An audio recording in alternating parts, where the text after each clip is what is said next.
Hello, everyone, and welcome to our broadcast today. We have our nightly or daily drawing for today. If you want to get involved with it, make sure you follow the instructions above my head to be part of the winning today. Yesterday, we had a one happy winner, and so today that happy winner can be you. There's no reason why it shouldn't. Definitely not. So I just take a moment and to participate in tonight's drawing. So it's going to be an exciting evening. We got excitement here with these winners. I'm telling you, we've been giving classes all day today out here locally. So it's a fantastic, people are really excited about this program and the implications of it for cryptocurrency and for your participation without risking a dime from your own pocket. So this is well, I wouldn't say a once in a lifetime opportunity. I mean, it sounds so, stupid, I guess, but it's one of those things, it's like we were talking about in the other broadcasts, how there were certain times in history where opportunity was just ripe for the taking. And this is one of those times, it's like the gold rush. If you know anything about U.S. history, the gold rush was an opportunity for people to leave everything and get out and look for some gold. And a lot of people did do that. They made fortunes. You had also then the oil drilling time, where you had the big names pop up out of that one, like Getty. Getty Oil came out of that. And a lot of old money in the United States and in the world really were developed from that time. I think even in more ancient times, during the Middle Ages, you had the development of the banking system, a new idea back then too. And then you have the Rothschilds, right? That came out of that. The Medici, I think it's called the Medici family. That were empowered and enriched. Again, it's an issue of Medici, an issue of being at the moment when the opportunity, the window opens, and taking the bull by the horns, and just doing it. And so a lot of the limitations that people have had, or obstacles that they've had of getting involved in the crypto space, has been due to lack of money, or lack of money, disposable income as it's called. Well, now our program eliminates that entirely. The money that's put into the crypto space is not money that you need to worry about. And the program continues to add and add to it. And it's like the perfect thing. Even if crypto goes out of business, which is like almost impossible because of what the blockchain represents. And if you look through my older broadcasts, we discussed that. I think I may do some future broadcasts really specifically analyzing the technology and what I believe that it's going to do and why. But it's here, it's going to be here and stay here. Even the governments are getting ready for that fact. So the governments are beginning to talk and beginning to make suggesting regulation, all that. They know that they want to keep it. It's not an issue that, they have to deal with it because it's going to stay or that people are going to want it. That's not the issue, folks. Listen. They could get rid of it if they wanted to. They don't want to, and they can't, because it would be totally idiotic for them to do so. The blockchain means more for the human race than anything ever. Okay, because right now we're looking at a pivotal change in human history. It's happening right now, and most of you are asleep. Most of you are asleep. And even those of you who are in crypto, you're just in it for the money. You are asleep too. You don't really understand what's going on. It's not an issue about money. It's not an issue about politics. This transcends all of those considerations. We are talking future of the human race, technological advances right here. This is going to be or it is already, but with more and more technological advances, crypto is at the core of it. It's not because of the money. It's absolutely not. The money thing it's the embryonic stage of this. Okay, it's all the excitement about it. It would be boring if the blockchain was something, in a laboratory somewhere, some scientist was doing some testing, and some colleges were doing some research and all. That's boring. It wouldn't have much. I mean, we're totally dependent on government funds and totally risking government to shut it down because there's not enough money to keep testing and researching, and for what? But this has a life of its own because of the financial basis, the financial context of it. But the blockchain is more than just a financial transaction. It really is. I mean, the science in it and the prospects for future utility is mind-boggling. Okay, so anyway, I've been teaching all day long today on this thing. Basically, crypto's here to stay. I wasn't going into this space except for the fact that, I reconsidered, I looked at it, and what I saw was an open window. I'm usually good at looking at opportunities and finding solid reasons for anything that I work on. And until I did my research into this crypto, and not just the crypto, but into some other things, political and socioeconomic issues that are also coming to a head, I was able to see that we have a very select and special window right now. Right now, folks. Absolutely. If you keep waiting, you're going to miss it. You will miss it. That's a definite. You see, the programs that I was dealing in first, and I'm still doing it, but the first reason I created this program wasn't for crypto at all. It was for gold. See, there was a long time ago, there was a gold rush, and that was a special open window that a lot of people availed of, and they made riches. A lot of other people just missed out on it.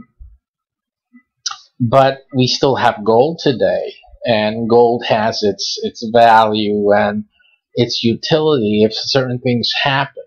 So gold is a very good was a very good thing for us to be developing a program around, and we did that. Crypto was never in my mind to bring into this program, except for when I started looking into it and looking at some other factors. I was able to see that window.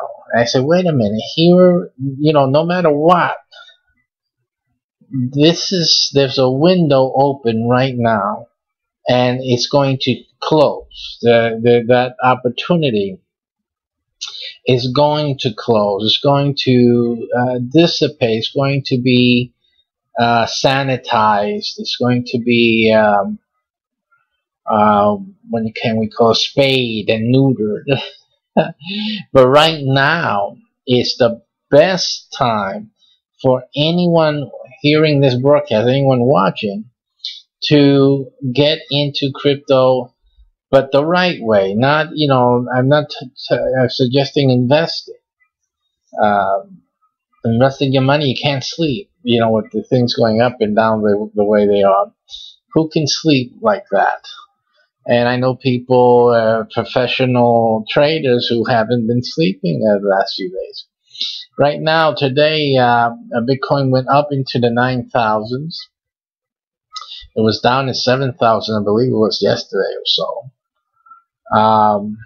or the day before yesterday, right? Now it's up in the 9,000s, just over the hurdle there. It probably went down a little today, if I'm not mistaken. But anyway, it's 9,000 right now. And but as it was hitting down to 7,000, people were selling like crazy. People were just like, they were so insecure about their investments and whatnot. It's really not a way to live, folks. It's not a right way to live. It's not the right way to do anything. So my program completely eliminates risk. So you can go to sleep at night with my program. With my program, you can take your money out of crypto, your hard-earned money, your inheritance money, your house money. You took out a mortgage just so you can get some crypto. You can just bring all that out and get it back to where it needs to be, and let my program feed into your portfolio, and not worry about it. And basically, that's what my program does. So you'll be able to swap out, if you have any investments in crypto, swap it out with the proceeds from our program. The drawing tonight is, again, a great opportunity for you to get into the training program.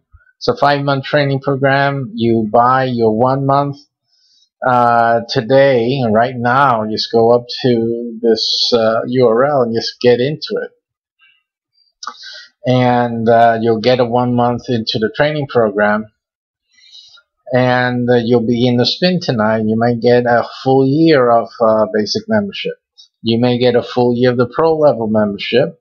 Today we've been bringing more people into the pro level today, and we've been giving classes and giving training and live, and so a lot of people are excited about this program, and you can join them today with the spin from the basic membership into a pro level. And of course we have the mine. The mine is the Rolls Royce in our program, and the mine has a lot of benefits to it that we may or may not get into today. But in any case, if you win the mine, you're winning $1,000 of value and an asset that you'll own for a year. All the programs that we have are year to year, so whichever membership if you win one tonight, that will be for a full year. And again, you only need 5 months to make up through $50,000. If you do the pro life, the pro life, look at that, the pro level, you can double that and triple that and quadruple that. Very good. So we may talk a little bit more about that during the broadcast today. I want to get into what I really want to do with you guys today. I wanted to do some coin analysis. I wanted to do take a look at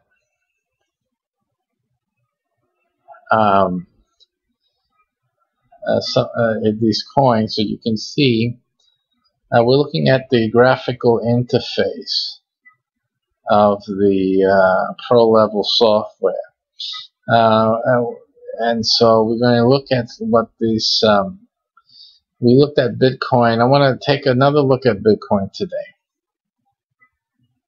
I'm sorry, I don't think I gave you guys I don't think we're looking at it right on the screen over there, so let me just do that for you.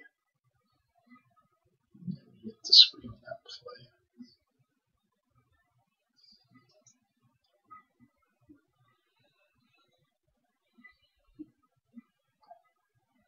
Alrighty, so okay, I see.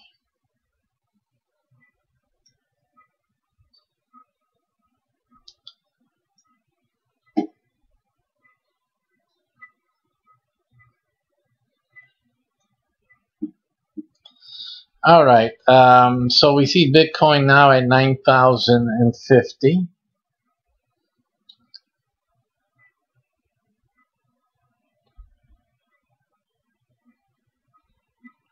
And this is, which view is this? This is one day.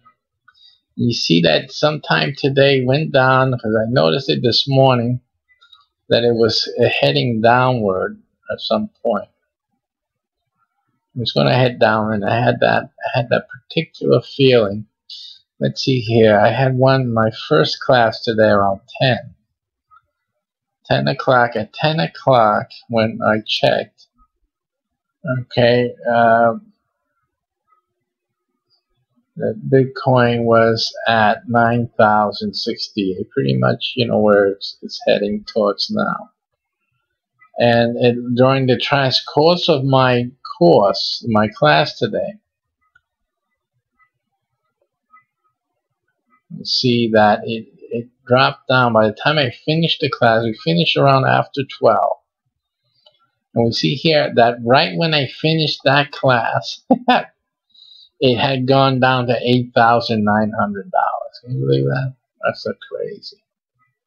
And then a little later, when I got to the next stop, it was down by $200 more, $104 more than that. So again, still some people, I guess, are trying to recover some of their fears that they were losing, and they were trying to cash out while it popped back up. Okay, so that's what happened there, and then of course now it's coming back and bouncing back up. And this is the typical type of behavior that we're going to see with Bitcoin and with basically any of the cryptos.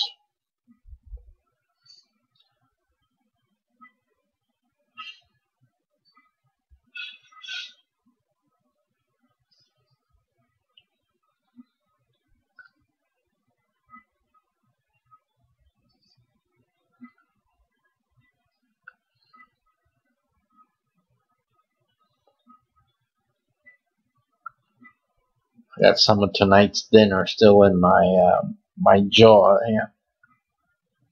I used to have a toothpick around here. I'm gonna use this.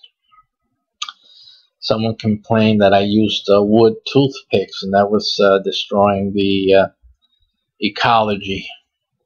So now I'm using a wire, copper wire.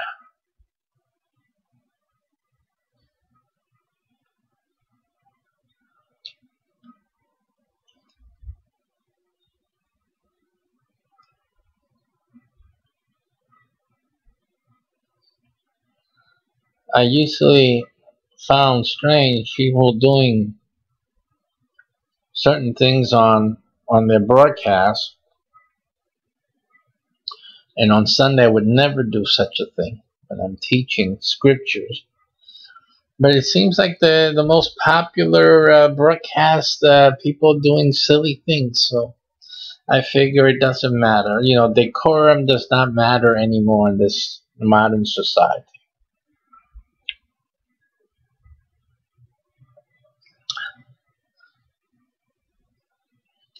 All right.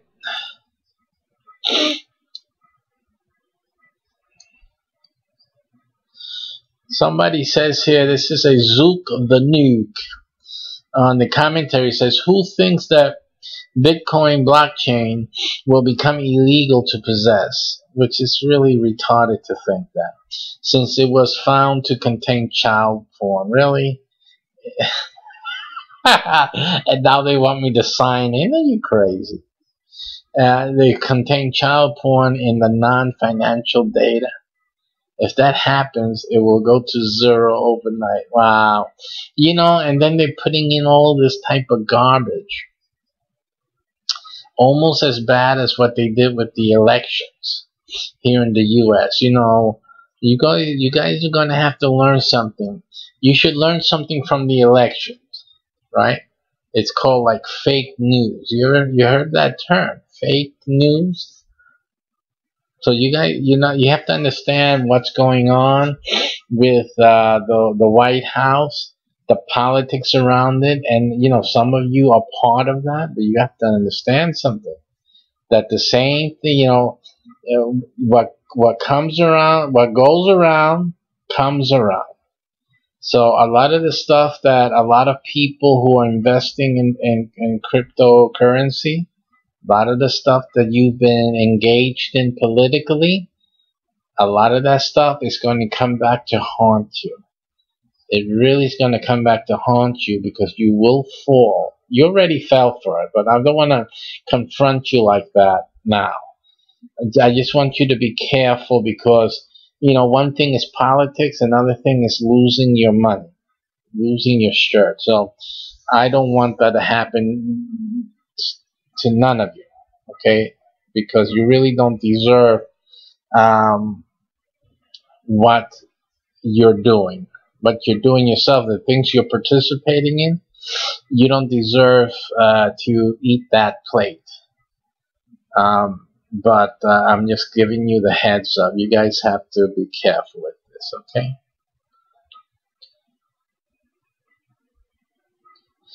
XRP futures, which is based on the Ripple, is the second cryptocurrency futures product after Bitcoin to be regulated under the UK's Financial Conduct Authority, which is, I guess, the equivalent to the SEC in the United States. Volume growing through February, and expect March to set a new record. That I looked at that yesterday.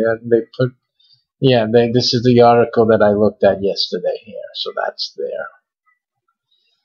8 hours ago, we have looking good, almost like this behavior is predictable, which of course it isn't. If you took note of the previous post, I tried to explain that if Bitcoin tries to break through a trade channel resistance, it will take a bit longer it will take a bit longer and come with bigger retraces. It was also necessary for Bitcoin to move sideways a bit because we would like to see it complete the ABCDE pattern. Always recommend the TA summaries. Okay, so and everybody's drawing lines, and they're just drawing the lines to see common trending and try to show some patterns, and just the fact that you draw a straight line from one point to another. And I guess they're excited.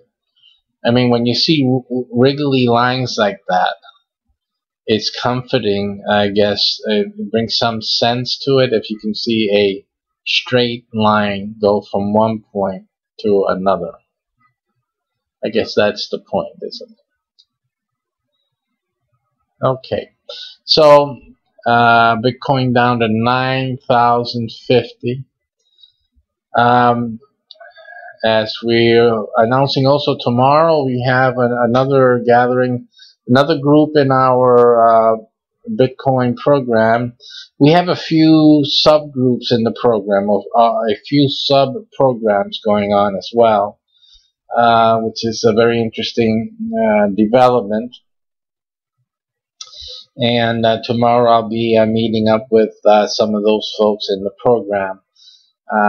So listen, you guys, just like there is a window of opportunity in Bitcoin and in cryptocurrency, there is a big window of opportunity within this particular program that you can participate in the drawing tonight by going to the link above and making your purchase of a 1 month membership, and using my 5 month plan, because if you look at my previous videos, I talked about your rotten luck and how terrible you are at winning things, and that by entering the drawing, well, you don't enter the drawing.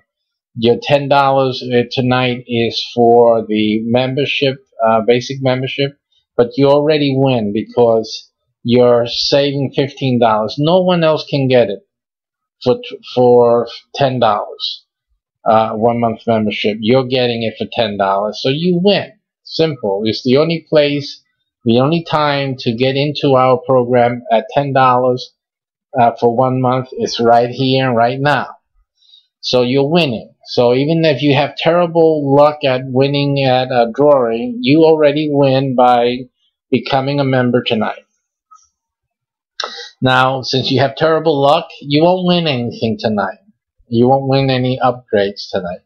So my teaching was for you to do this up to 5 times, because of course the training program is 5 months long. So that's all you need to make up through $50,000. Then, of course, monthly payments are not an issue for you. And you have at least 5 chances to win an upgrade for a full year of membership, either in the basic, which you're buying into tonight, or the pro level. The basic's worth $300 to you. The pro level is worth $400. You get software. As a matter of fact, the software you're looking at right now, which does a lot of things to help you make 50,000 plus. And then there's the mine, the all elusive mine of legend here in our program. The mines are the Rolls Royce of our program. And listen, you can, with the mine, it's worth over $1,000, and there's a good reason for that. And that's really the big workhorse of our program. And that's up for grabs too, and all it takes is buying 1 month of the basic membership, and it starts tonight. So we had a winner yesterday. We did our free drawings already. We had winners on each of the platforms. So now it's time to really get into this game. Tomorrow we are going to be teaching again one of our subgroups in this program, and we'll be having some new students and new members of our community to come in and join us. So we're giving classes. We're doing stuff in the real world, and it's very popular. I mean, today's classes today, I mean, the people were so excited, and they were glad for this program. They're just super glad that this program exists, and I'm very happy to have brought it to them. And so again, you can get the blessing and the benefit of joining this program tonight at such a low entry point. Listen, it's really low, and you really have no excuse to miss this modern day gold rush period. Really no excuse to do the right thing by your family. So we've done Ripple. We did Ethereum some time back when. Now I'm going to go into Litecoin here.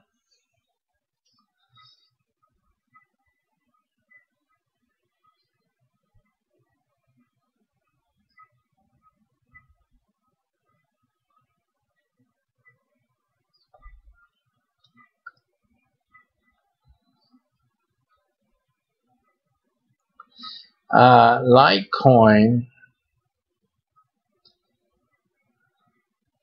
and this was this at 12. Let me see that.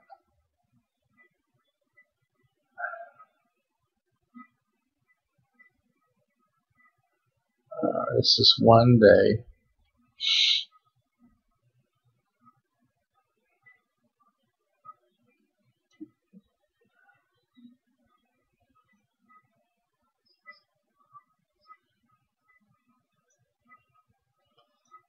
Change that to USD. Litecoin, so always very affordable. And I'm just checking the time period.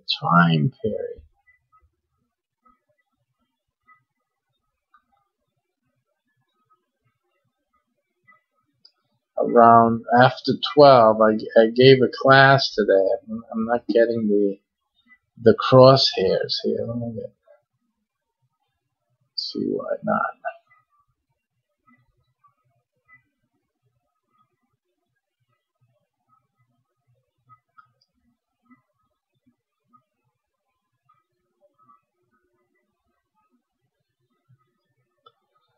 Let me refresh that.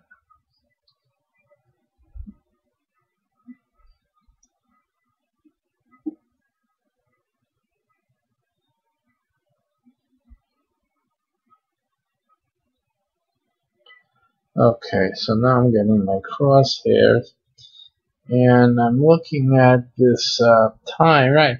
It's right after the class. I'm telling you, I had just finished the class at that time. At that hour, not that my class had anything to do with the price of crypto, but it's just funny. I was just finishing the morning class, and Litecoin even went down. It looks like by $2 there. To 168. Well, the difference is almost $3 if you're comparing it to the price now. So that's basically what happened. So it was affected, but not comparatively. I mean, you have Bitcoin that went down by, it was I believe like $200, $200 to $300 range, but Litecoin just went down to $2 or $3 range. So that's an interesting relation. You know, that's a relation of difference in terms of losses. And you'll see that in a lot of the alternate coins, because it has to do with psychology. It's all about psychology, not true value. How can you have Bitcoin lose hundreds of dollars and then Litecoin loses just $2? You know, so it's definitely a difference, a psychological difference.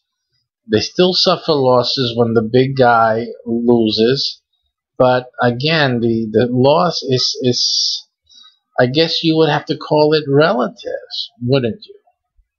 I mean, at 172 Litecoin or 172 USD compared to Bitcoin's 9,000, $8,000.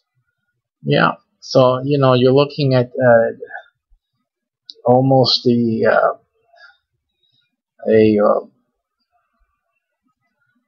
I would say what, 100% difference, or 3 times difference between the Litecoin and the Bitcoin, profit and losses here. The relationship is very interesting. And that almost makes the Litecoin, you can see why Litecoin is appealing, especially in this environment. As you see, let me take a look here this week, because you had the big drop a few days ago. And here you have it here.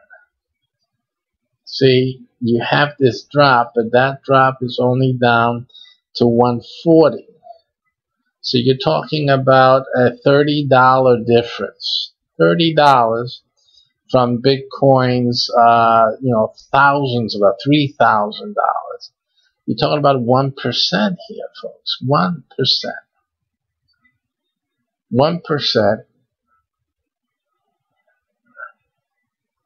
So in terms of loss ratio in the market in comparison to Bitcoin, you're talking about a 1% here.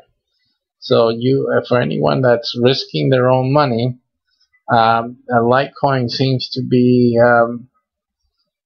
something that you guys can live with. I mean, you determined that, right? Am I right on that? Can you live with that type of $2-3 loss as opposed to $3,000 in Bitcoin? I mean, does that make any sense?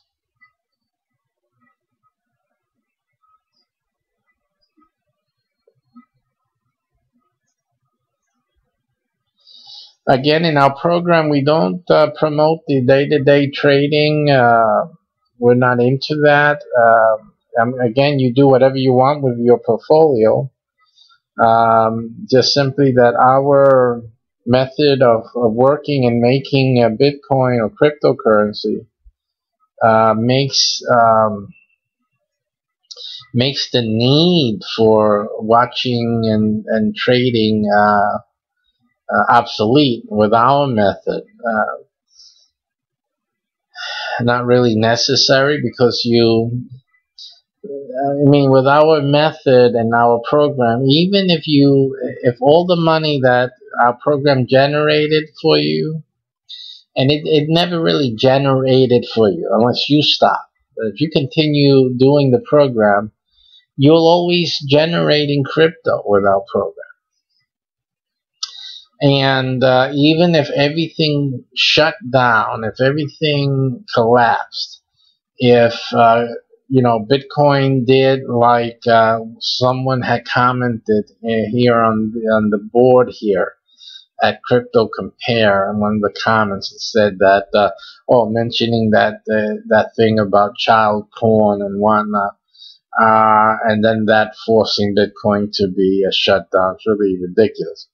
But in any case, even if it happened and cryptocurrencies were made illegal and everything got shut down and you lost your money, everybody just went for the hills, what would happen with you if you had money invested? Well, if you had your own money invested, what would happen is that you would lose it. Simple as that. You would lose it by the time you sold, if you could. People wouldn't be paying anything for it, and I doubt you will be able to sell it. There's always someone you thinking, that's Bitcoin will bounce back after that, so let me buy it up at at pennies on the dollar. So I suppose you always have people that'll do that. But let's say they closed it up. That's it, no more. So the day-to-day trader would have not been able to sell off, would have had to sell at a loss in any case, and many of you quite substantial losses. Then that would be it. You're done. But in our program, if you were leveraging with our program, if they shut everything down, well, of course, anything that's in the market would be done. It would be gone.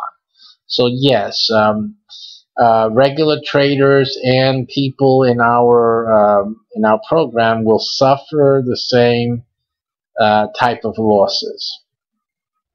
What's the difference, though? That our program continues to generate crypto. So if there's no more crypto to be had, the issue is that our program generates cash before crypto. So it's just cash converted into crypto. So assuming that there's no more crypto market, well then our program will create cash, because it's always creating cash. It creates cash before crypto is generated.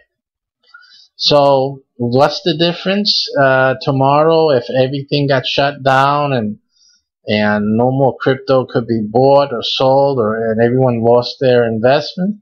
Well, tomorrow what would happen is that you would get paid from our system anyway. You would get paid either in cash through PayPal or as a check, or there might be an option to go get gold, precious metals, because even if they shut down crypto, you still have the precious metals, and all we what we can do is just shift everyone into the precious metals market and just start, doing my program as I originally designed it. It's still working under those premises. You can still get gold from our program as well. That's what the program was fashioned for and around.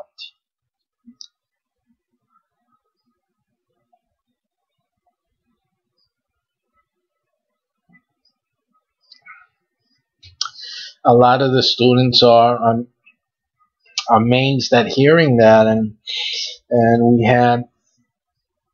we had some today, a good percentage of students that were very interested in also having the gold program. Having the gold program is a very smart addition to crypto. Okay, and obviously, if you're doing crypto and you're not doing gold, I don't think you guys are thinking straight. You really should be doing gold.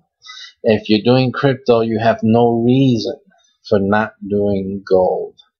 And the great thing is, with our program, you're able to do both of them. And you're able to do 3 of them, and 4 of them, and 5 of them. Simply, you keep adding basic memberships. Now, if you use the drawing system that we have available to you tonight, you can actually add more of the coins to your portfolio and win your way through having different coins and saving you a whole mess of money. All you have to do is buy the basic membership and then enter the drawing that way. And that's a way for you guys to have the best of both worlds. It's just simply the best thing to do is to leverage these drawings so that you can get the benefit of adding to your portfolio the benefits of this program without having the chance to win a full year of membership. And again, or having all of that added crypto being added to your wallets through these different programs. It says Litecoin LTC provides faster transaction confirmations. 2.5 minutes as opposed to Bitcoin's, I believe, is 10 minutes. And uses a memory hard script-based mining proof-of-work algorithm to target the regular computers and GPUs most people already have, which are its main differentials to Bitcoin. So with Litecoin, it looks like you're supposedly be able to mine it more efficiently. The Litecoin network is scheduled to produce 84 million currency units with a halving in reward every 4 years, just like Bitcoin. The coin was created by a Google employee, Charles Lee. Why is it always a Lee, right? It's always a Oriental. Litecoin is in second spot to Bitcoin and has spawned numerous clones. However, it has a solid base of support and dedicated development team. The Litecoin project is currently maintained by a core group of 6 software developers, led by Charles Lee, with a large community that is growing in support. In May 2017, Litecoin became the first of the top 5 cryptocurrencies to implement the SegWit scaling solution. Later in May of the same year, the first Lightning Network transaction was completed through Litecoin, transferring .01 LTC from Zurich to San Francisco in under 1 second. Now, for educational purposes, we're going to look up what is this SegWit scaling solution.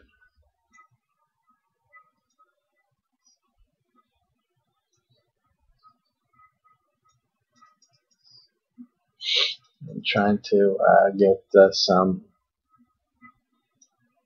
Okay, well, you know what? Let me put a search in the Bitcoin wiki. SegWit scaling solution and see what is produced.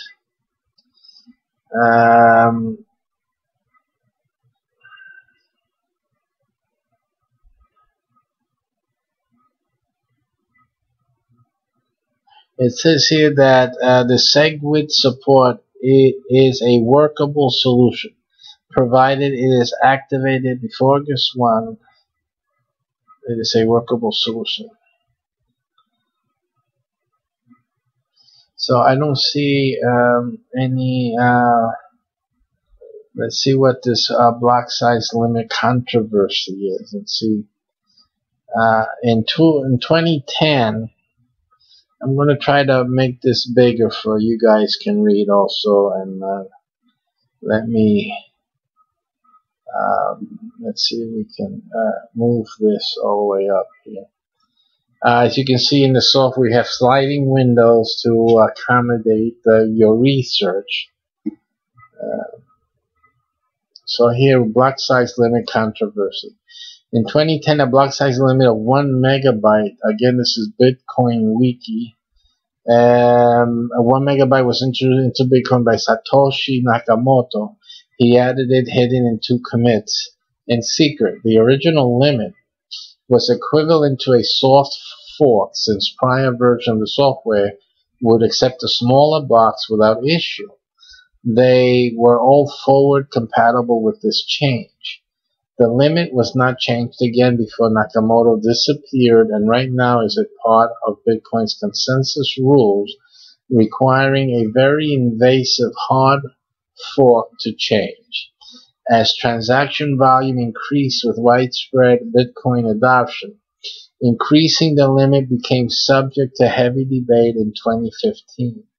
To prevent Bitcoin from temporarily or permanently splitting into separate payment networks, which are altcoins, hard forks require adoption by nearly all economically active full nodes. According to a second party, Thymus, Satoshi told people who discovered the new 1 megabyte limit to keep quiet about it until the change was complete, in order to reduce controversy during the transition. The only evidence which asserts that the block size limit was an anti-DOS measure was a post from user Credit Ray Dillinger in 2015, which asserted that he was involved in the discussion itself and that the limit was there at launch. As per the secret commits, though, the limit was not added until July 14, 2010, which was a full 1.5 years after its launch.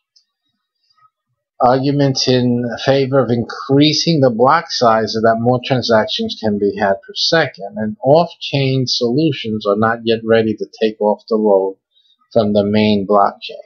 Contentions that increased block size will leave space for extensions like Mastercoin, Counterparty, etc. Neutral Bitcoin competitors will have lower fees, and negative will the Bitcoin full nodes are forced to use more resources that don't support Bitcoin. Small blocks eventually will require higher fees for fast confirmations. The positive to that is that it will no longer be cheap to spam transactions such as Satoshi Dice bets. Positive thing about it will be the fees will not be zero. This is eventually a necessity in order to incentivize miners and secure the mining ecosystem. That's another thing I want to talk about. The terms mining and miners. You know, a lot of people in this space think that crypto owns the word mining and miners. So, you know, this is to correct you guys. This is English. It's an English word. Mining and miner are English words, and they are not owned by the cryptocurrency space. Okay, so when you see somebody using mining and miner, don't just think the term in cryptocurrency, because it doesn't have to mean what the crypto space has it meaning. And just because the crypto space has mining as being one thing doesn't mean that mining cannot be another thing. Simply, what is mining? Mining is digging for gold, okay, or silver or diamonds, whatever is the ore.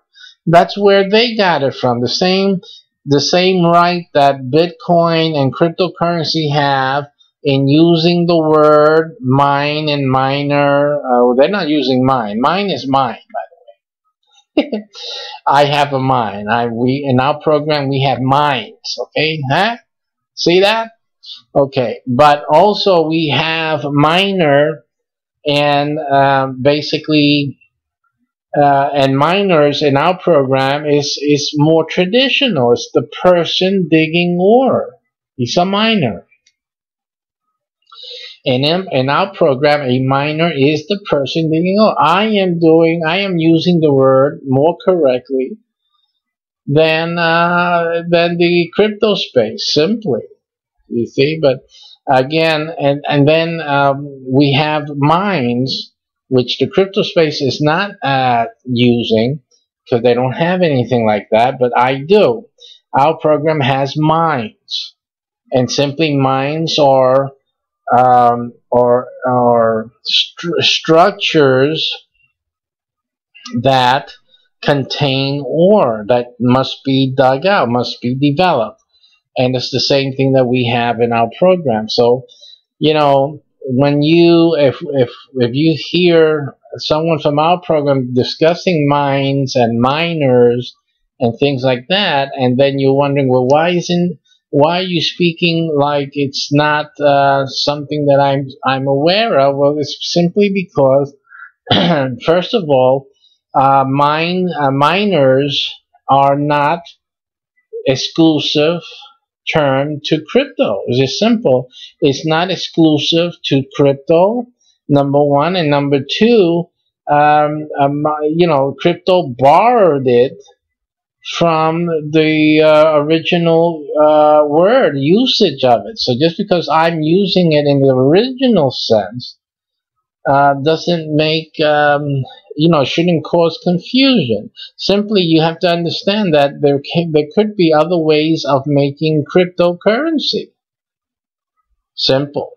Okay, so that's something I wanted to talk about on that.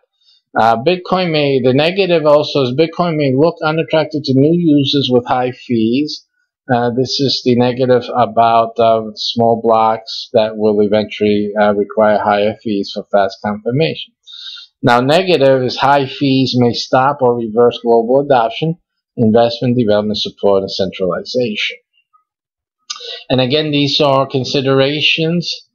And again, you know, even on top of that, remember this is just dealing with the financial aspect. You just don't, because a lot of people are just lost in this all of these terms and all of the politics around, you know, the fees and the mining for crypto and all that.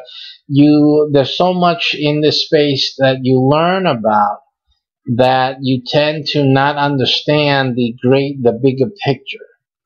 The bigger picture. And so so that's why you have a lot of the talk in cryptocurrency, and a lot of the fears are based on this limited scope as well. Because most of the fear is just that will cryptocurrency survive as a currency? That's the only consideration there. And if you understood that the blockchain is more than currency, the blockchain as a technology is so central to our future developments as a human race, then you will realize that the financial perspective in which the space is mainly concerned with right now is just a small embryonic area or scope for us to be, for you to be limiting your perspective on what's going to happen in the future based on a very limited scope. A very limited scope. It's embryonic. It's embryonic. Embryo, it looks nothing like the final product, ladies and gentlemen. And the blockchain is in its embryonic stage. All of this financial worries and concern and politics and socioeconomic policy and philosophy, all of it's about an embryonic phase. That's it. So we're making a whole lot of big deal. I know your money is a whole lot of big deal. Again, I have my program so that you can save your money out of this space and keep, and still be part of the space without putting your own money at risk. But in any case, your money or our program's funds, you still need to understand that, this whole science and technology that upon which Bitcoin and all the other cryptos are based on, it's just in its embryonic stage, and it has nothing. The blockchain is here to stay. The blockchain can only evolve at this point. Okay, so this issue of if the blockchain is going to somehow suffer some death or extinction is totally ridiculous. Totally ridiculous. And people are just, you guys, a lot of people are just worried about silliness. This is a silly thing to worry about. Now, your money is not something for you to not worry about, but I've solved that. Simply, if you continue to keep investing your money and risking your money, that's on you, but I have a solution for you through our program that you can swap out your money and put your money where it belongs, safe. Make it safe. And our program will help you to do that. You swap it out simply. You're still in the and most of you will have more invested participation in crypto with our program than you do now with your own money.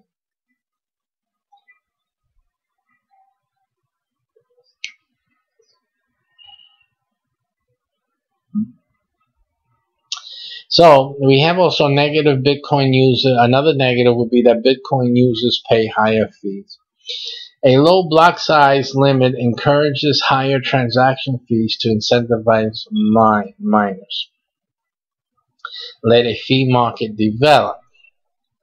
See, so again, they were looking at how to make, the main concern was having a lot of miners so that the power, the computer power would be there to make the transactions more quicker, right? So it's an issue of making it smaller so that the transactions are quicker, or making a higher transaction fee that could incentivize the miners. So there's a lot of little things that had to be thought about here. A fee market naturally develops due to miner latency regardless. And then the relay network can be optimized so that miners don't have a stale rate increasing with latency. This should cause the fee market to once again require a block size limit to exist. Here are the arguments in opposition to increasing the block size. A hard fork requires waiting for sufficient consensus. Risk of catastrophic consensus failure. An emergency hard fork that can achieve consensus can be deployed on a short time period if needed. And these again are arguments in opposition to increasing the block size, the size of a block in the chain. Orphan rate amplification, more reorgs and double spends due to slower propagation speeds. European American pools at more of a disadvantage compared to Chinese pools. And then we have congestion concerns can be solved with mempool improvements, including transaction eviction. No amount of max block size would support all the world's future transactions on the main blockchain. Various types of off-chain transactions are the only long-term solution. Fast block propagation is either not clearly viable or creates centralized controls. Damage to decentralization. Larger blocks make full nodes more expensive to operate. Therefore, larger blocks lead to less hashers running full nodes, which leads to centralized entities having more power. See all the things you have to think about. And which makes Bitcoin require more trust, which weakens Bitcoin's value proposition. In other words, the value of Bitcoin, its proposition, its proposal, its position that it is presenting to the market for its value is that Bitcoin is trustworthy without having a centralized entity. So that's basically what has happened. The parameters of the blockchain, or the block particularly, is what makes it decentralized, is necessarily decentralized. It's more accessible to be decentralized. So it places the blockchain the formation of the block into the arena within the scope, the grasp of regular computers, relatively so, right? But regular computers should, what they were trying to do and what they've achieved was for regular computers to be able to process and so make it unnecessary for a centralized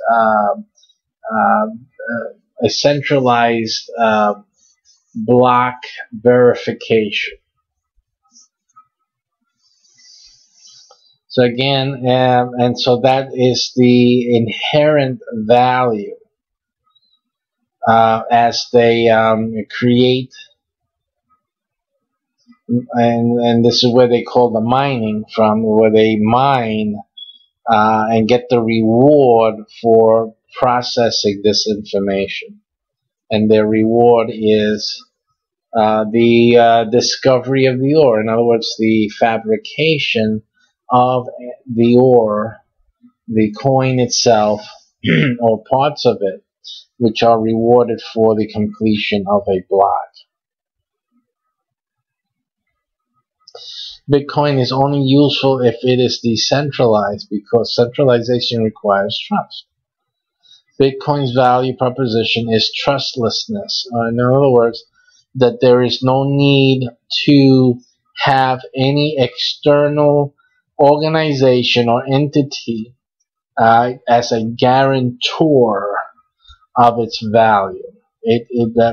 Bitcoin is its own guarantor of value because of all the computers that are used to verify the transactions and then to create the block itself. So it's the way to create a value based on its own verification. So in other words, what they did was make a virtual mineral, that's not mineral, a virtual metal.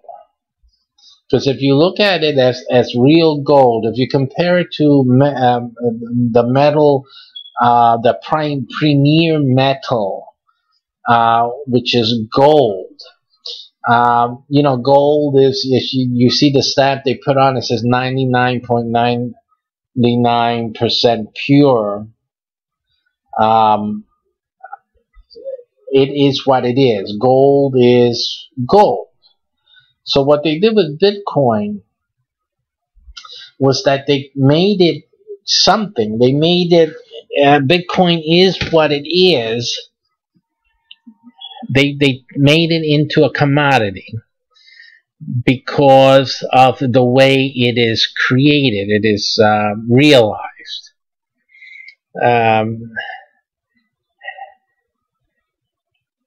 Having its create these blocks of transactions. It's a real transaction. So there is a human work product involved. It doesn't have to be human, but there is a transaction, as long as it's a transaction. So it's based on transaction. And that transaction, or those transactions, are realized in the block. And the block is verified in a decentralized manner through all of these computers figuring out and agreeing on the block.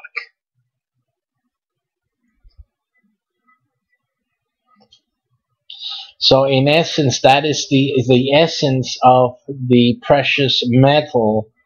In this case, it's not a metal, but it's the same as it being gold. How do you know the gold has its properties, its structure that make it gold?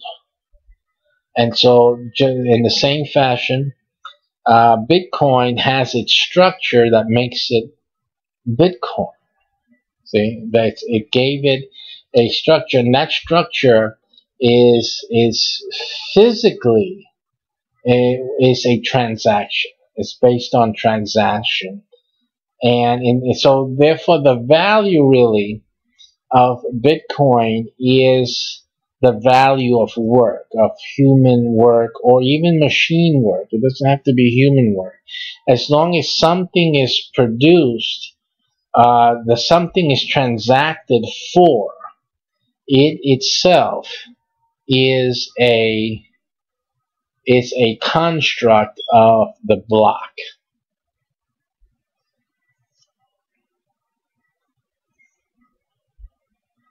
And so it's like the same as having a gold dust.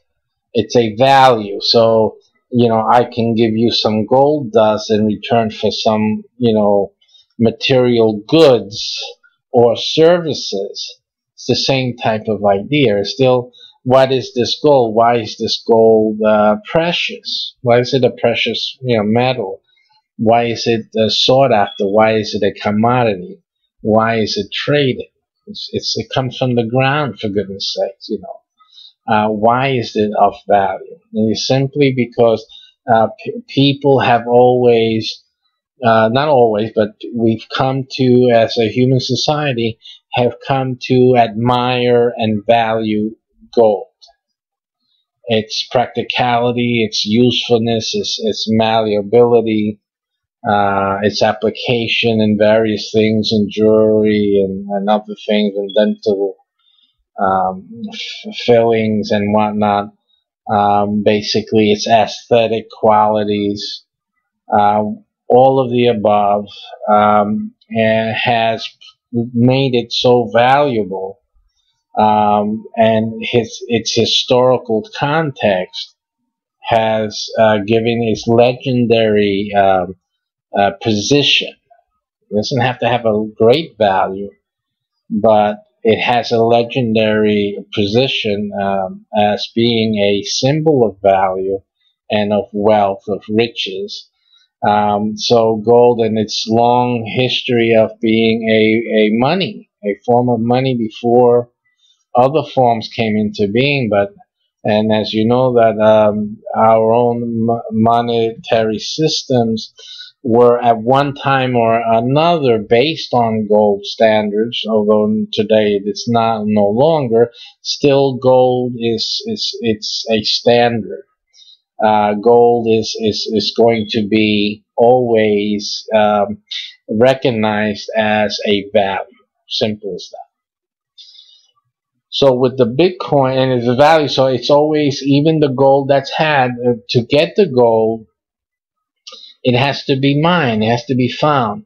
If you look at how people mine for gold, even today still, there is effort. There's a great effort involved. It's not, this is, so in that sense, the Bitcoin mining, again, it assimilates or replicates that same type of process. It's still, although Bitcoin doesn't have the fame as gold has, it is an emulation. It's a representation of the physical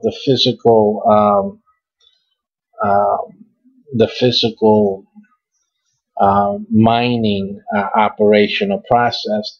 Bitcoin is a virtual representation of that, and what it does, it steals or borrows from gold all of the historical and the perceptual sweat and effort that has gone into extracting that gold and having it and using it. Bitcoin, the genius of Bitcoin has been that it has replicated all of that through the block. The block represents the totality of effort into a unit. And that unit forms the structure of what the Bitcoin is.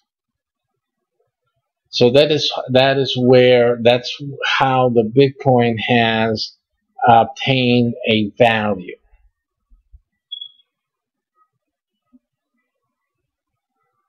So in other words, what the Bitcoin represents in crypto in general, it represents a virtual gold. It represents virtual, a precious virtual ore. That's what Bitcoin is. That's basically what it is. And so it is running on now on the same premise as regular precious metals are. Simple. See, because what's really the value of gold? I mean, we can say that the value of gold is, whatever the price of gold is today. You can say that. I mean, that's one way to look at it. That's the value of gold. So it goes up and down. Why does the value of gold go up and down? And the gold market usually goes up. I think on a daily level, it's been going up maybe $20, $50, something like that. At times it goes up $100, $200 or so, just depending what's happening, what's in the news, things like that. But really, when it comes to gold, see, gold, unlike Bitcoin, gold is completely up to the whim of man, of market psychology. I mean, When things get a little rougher, and they will go back into gold, and the demand for gold rises, and therefore the value will go up. So it's like a basic market based value at this point. So what's happening with Bitcoin? And so this is where you really have to look at this. So this is why a lot of the speculation is really detrimental in the block for the Bitcoin. Just considering the fact that it's really not an ore. It's not. It doesn't have that. It doesn't have the history of gold. It's not a precious metal. Because like gold was, it wasn't. There wasn't an inherent value. It's just a perceived value. It's an agreed to value. Because gold is gold. It was a physical metal. So there's an agreed to value of what gold is. The Bitcoin is constructed out of a work effort, and there's some cryptos are even more so based on certain types of work. But they try to base it on something that's work. As gold was never really based on something that's work. I mean, you could have thought that the mining of it, the process, but you can look for some type of stone in the ground, and just because you had to dig for it and pull it out and maybe wash it down or whatever, then it has that value.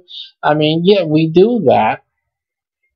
But it's not the work that we've done that creates the substrate of the ore. Here, we have created an ore from the work itself.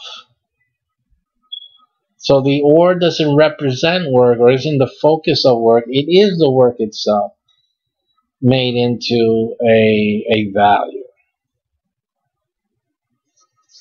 And again, I'm thinking these things through, and I'm thinking aloud and sharing with you because there's certain considerations in other areas that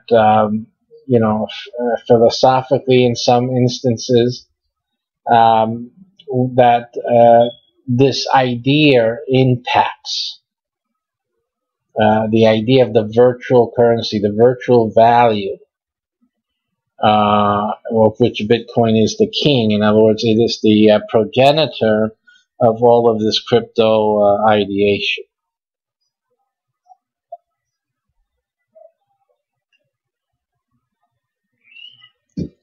Okay, let's continue reading here. The larger the hash rate a single miner controls, the more centralized Bitcoin becomes, and the more trust using Bitcoin requires. So the argument that they're saying is that if the more Bitcoin becomes centralized to a miner, because the hash rate a single miner the larger the hash rate a single miner controls, the more centralized Bitcoin becomes, and the more trust using Bitcoin requires. Because again, the one miner controls more and more of a single hash rate. Or in other words, it's the larger the hash rate.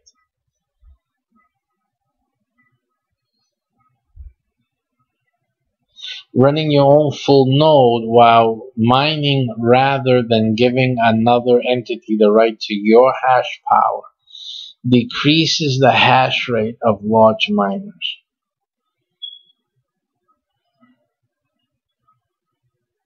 Those who have hash power are able to control their own hash power if and only if they run a full node.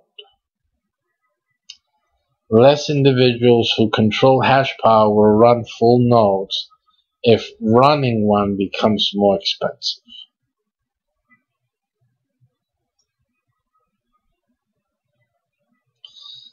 Uh,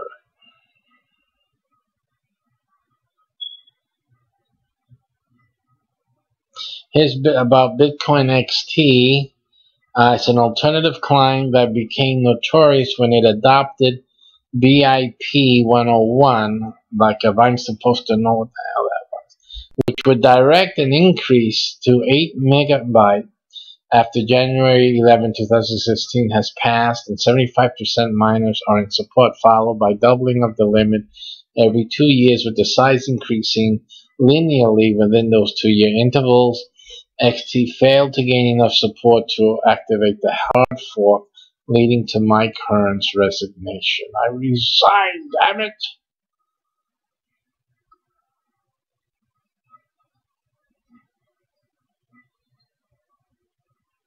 And now we get to the SegWit.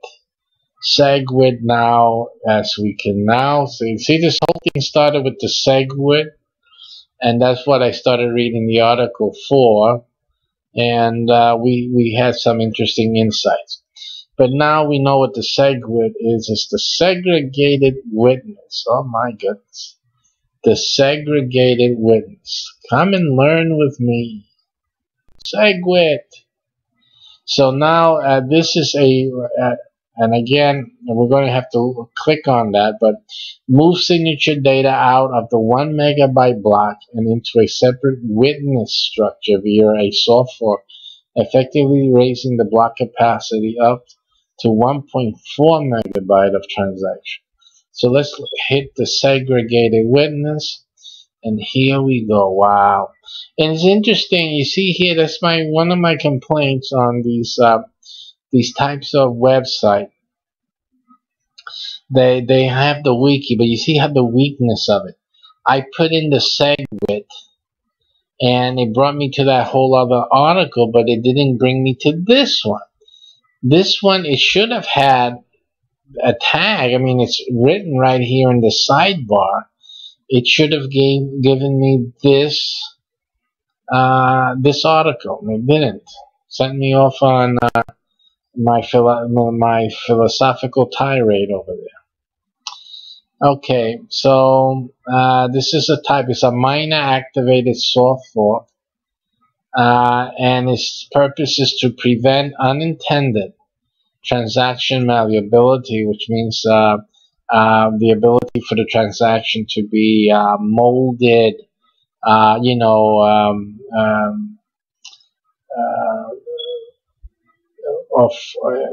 it could mean in reformation in a way, but it's preventing the transaction to be changed in some way, or what defines a transaction to be changed, right? Okay, so let's look at this. Alright, all these things we'll look into in a future time to understand what all this stuff means. Okay, see, here's the SegWit again here. Again, it didn't give me this article. Okay, segregated witness is an implemented protocol upgrade intended to provide protection from transaction malleability and increase block capacity. So at the same time, it increases the block capacity. SegWit defines a new structure called a witness that is committed to blocks separately from the transaction Merkle tree. This structure contains data required to check transaction validity, but is not required to determine transaction effects. In particular, signatures and redeem scripts are moved into this new structure, which does not count towards the traditional 1 megabyte block size limit. So in other words, this was a way to overcome the 1 megabyte block size right on the get-go. And it dedicates certain data to it. Okay, instead, a new weight parameter is defined and blocks are allowed to have at most 4 million weight units. A byte in the original 1 megabyte zone of the block weighs 4 weight units, but a byte in a witness structure only weighs 1 weight unit, allowing blocks that are technically larger than 1 megabyte without a hard forking change. After the successful activations of the OPCLTV and the OPCSV, SegWit was the last protocol change needed to make the Lightning Network safe, and which made the transactions happen super fast, you see? Super fast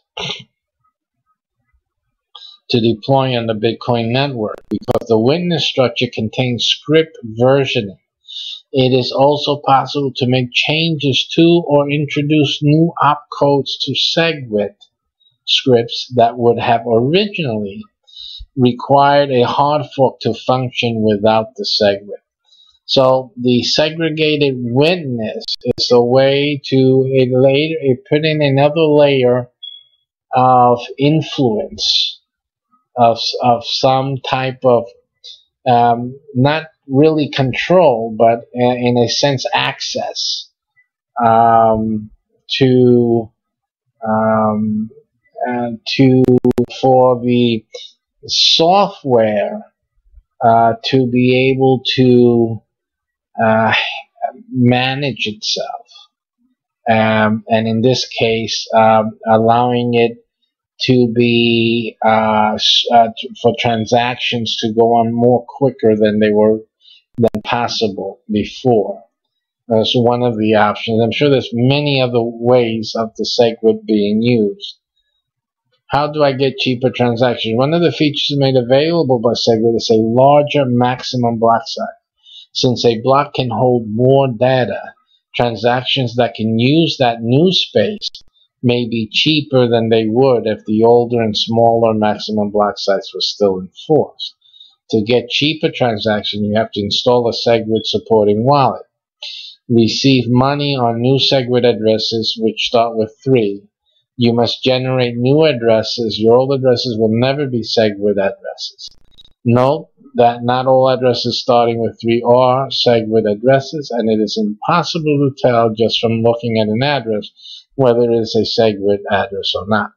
Whenever you spend BTC, Bitcoin, which you have received via SegWit addresses, you will receive the SegWit discount. If you send a transaction spending some Bitcoin received via non-SegWit addresses and some Bitcoin received via SegWit addresses, you will receive a partial discount. The destination address doesn't matter.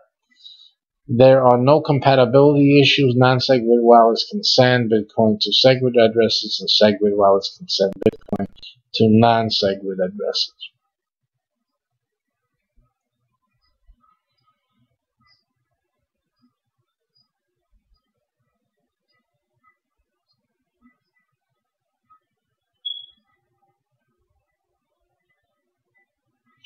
Let's look at the segregated witness benefits.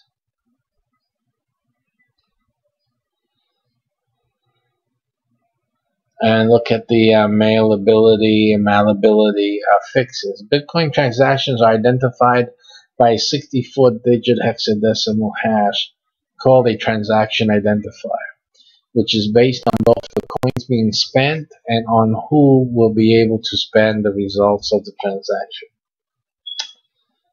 Unfortunately, the way the tax ID, let me say that, text it, the transaction identifier, okay. The way that do you call it text? How do you say that?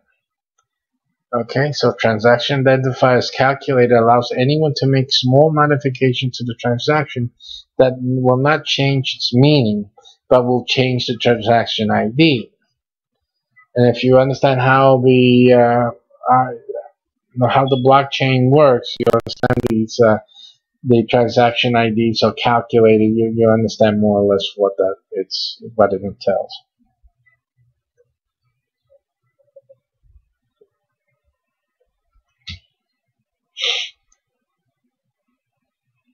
This is called third-party malleability. BIP 662, dealing with malleability, attempted to address these issues in a piecemeal manner, but was too complicated to implement as consensus checks and has been withdrawn. For example, you could submit a transaction with the transaction ID, whatever, to the network, but instead find that a third party, such as a node, on the network relaying your transaction, or the miner who includes your transaction in a block, modifies the transaction slightly, resulting in your transaction still spending the same coin and paying the same addresses, but being confirmed under the completely different transaction ID, 683F whatever instead. So more generally, if one or more of the signers of the transaction revise their signatures, but the transaction remains valid and pays the same amounts to the same addresses, but the transaction ID changes completely because it incorporates the signatures. The general case of changes to signature data, but not the outputs or choice of our inputs, modifying the transaction is called a script sig malleability. Right. So it's saying that at each part of this process, within the block forming process, there was malleability, meaning that the transaction IDs would change because anything that was any difference with any type of data that had nothing to do with the transaction, because the original transaction, meaning what was bought, what was sold, and the amount. See, so that's one piece of data. It's just one piece of data. The system is running with different, with other data that surrounds this original and core transaction. So when you have these other factors that are also involved, then you have, and everything gets an ID. As you know, I have the data. What's the data that affects this, that impacts on the transaction, will change the ID, because that's how it's working on what's put in and what comes out. See, so what came in was in the transaction, what came out, that together is a transaction that got a transaction ID. You see, that's nothing else. But in the processing and in the verification of all of this, there's other things happening. And there is the additional data that's being created and generated because of these other processes going on around and because of the original transaction. And then that gets another transaction ID. It changes it. It changes. That's the malleability. And it particularly here is called the script sig. It's in the script. In other words, it's a software generated. The sig has to be referring to the signature data. The general case of changes to signature data. See? And so that is what changes, and then that changes the whole transaction ID for the transaction. So SegWits, segregated witness, prevents third-party and script sig malleability by allowing Bitcoin users to move the malleable parts of the transaction into the transaction witness. So what they did was separate the other things surrounding a transaction for Bitcoin to process it. And they separated that from the transaction. So they made the in other words, they made the transaction sacrosanct and divorced it from any of the other considerations. by attaching a witness. That's what they call it, a witness. This is a witness of this transaction that can always be changed because it has to be, but the core transaction is kept pure and unadulterated. So that core transaction is kept unadulterated, and we have this separate attachment, like an appendix, which is separate, and that can and does get changed because of the different processes involved in taking this transaction and making it into a block and putting it into the chain. So that is called, this other section is called the transaction witness, and segregating that witness so that changes to the witness does not affect calculation of the transactional ID. So you see how the complication, and you see the resolution. So again, what they did was create another entity that does not impact neither the core transaction, which is kept pure, nor the transaction ID calculation, which now occurs as it always did with the core transaction. But in the past, since there was no segregated witness, it was always impacted by the process, and that affected the transactional ID. But now with the segregated witness, it's like a separate, but it comes with it's like, think of it like an envelope. The letter is inside, it's not touched, but on the outside, you put the stamp, and they make a stamp that it went through this post office at some time, and then when it gets to the other post office, they put another stamp on it, received from, at this time, this date, in wherever state or wherever part of the country that it goes through. So the outside of the letter gets these stamps as it gets processed, but that doesn't affect what's inside the envelope. And the transactional ID is based on what's inside, so it doesn't change. The inside is not changing.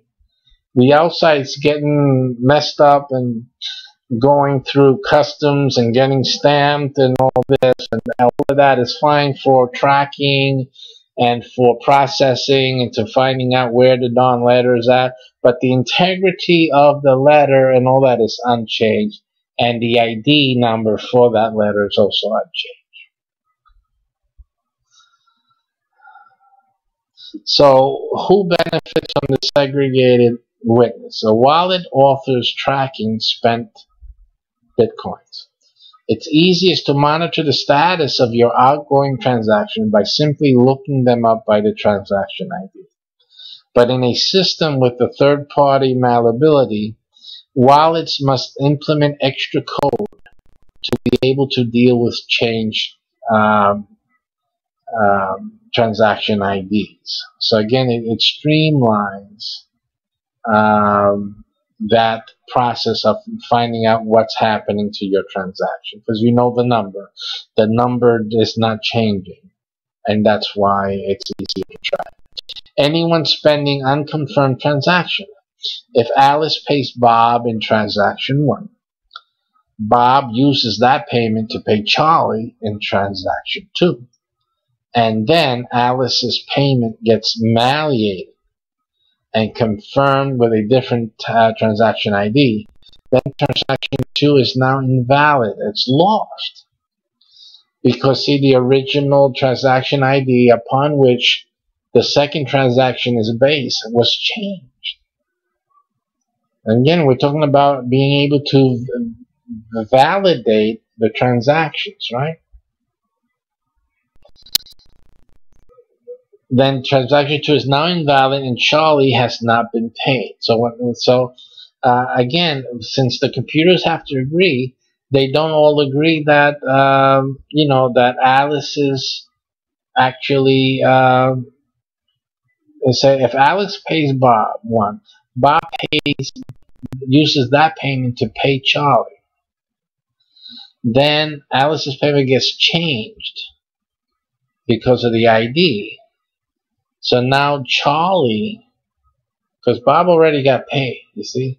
But then if Alice's gets changed now because of her paying Bob, which really is what happened.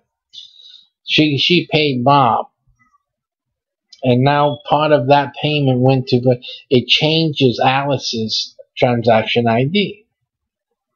So then Charlie doesn't get paid.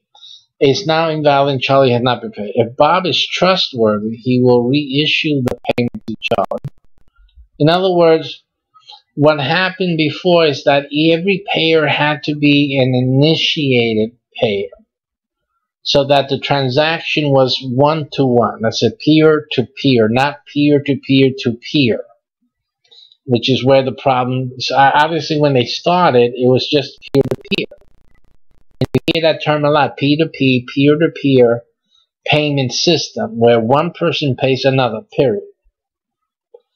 But in the Bitcoin, in the crypto space, that was not a problem. That's how it was created. But then if the guy who got paid by the first person goes and then pays someone else, because again, we're not dealing with physical money, we're not dealing with physical gold, we're dealing with a value that has been given an ID. It's a virtual value that's been given an ID. And then when Bob wants to pay Charlie using the money he got, or the value he got from Alice, that becomes a different transaction ID. It can't be the same as Alice's, right? But now Bob is making a payment. So, but remember, the value of what Bob has came from Alice. When Bob does something with that, which he has the power and authority to do, a new transaction ID is created, but it affects the original value, you see? It affects that original block and the transactional ID that Alice originally initiated. And that overrides. So what happens is that Alice's original transaction ID is written and overridden by the new transaction that's in the system. Okay. So then what happens is that that Charlie, the one that Bob is trying to pay, doesn't get paid. Doesn't get paid because it doesn't exist any longer. The original part of what Bob is thinking he's paying with doesn't exist any longer because the transaction ID has been changed.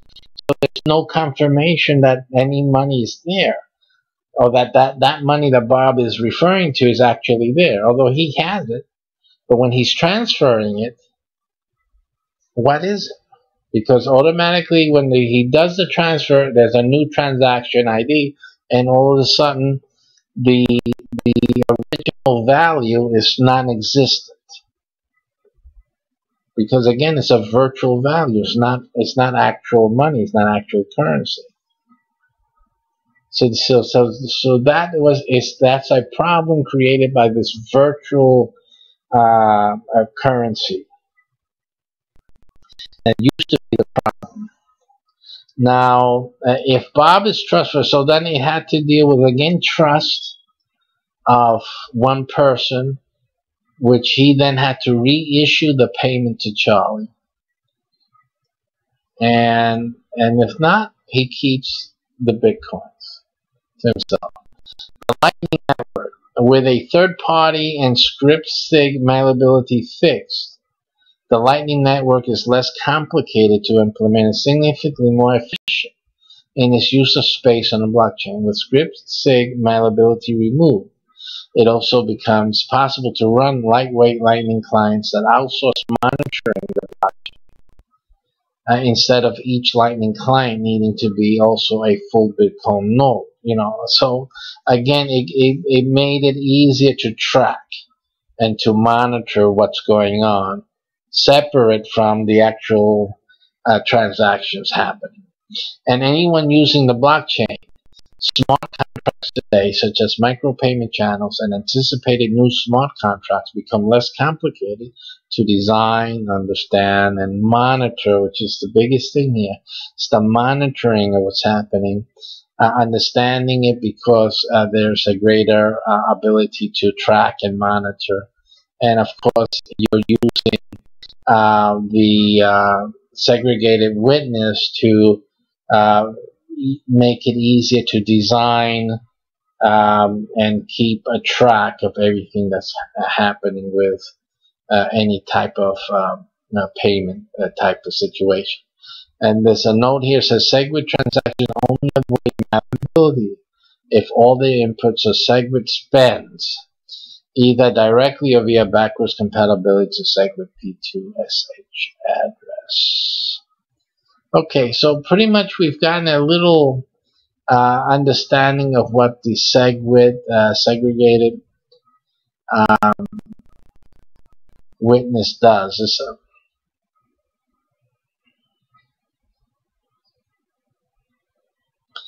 And here's another issue that the Bitcoin block size, a major problem with simple approaches to increasing the Bitcoin block size, is that for certain transactions, signature hashing scales quadratically rather than linearly.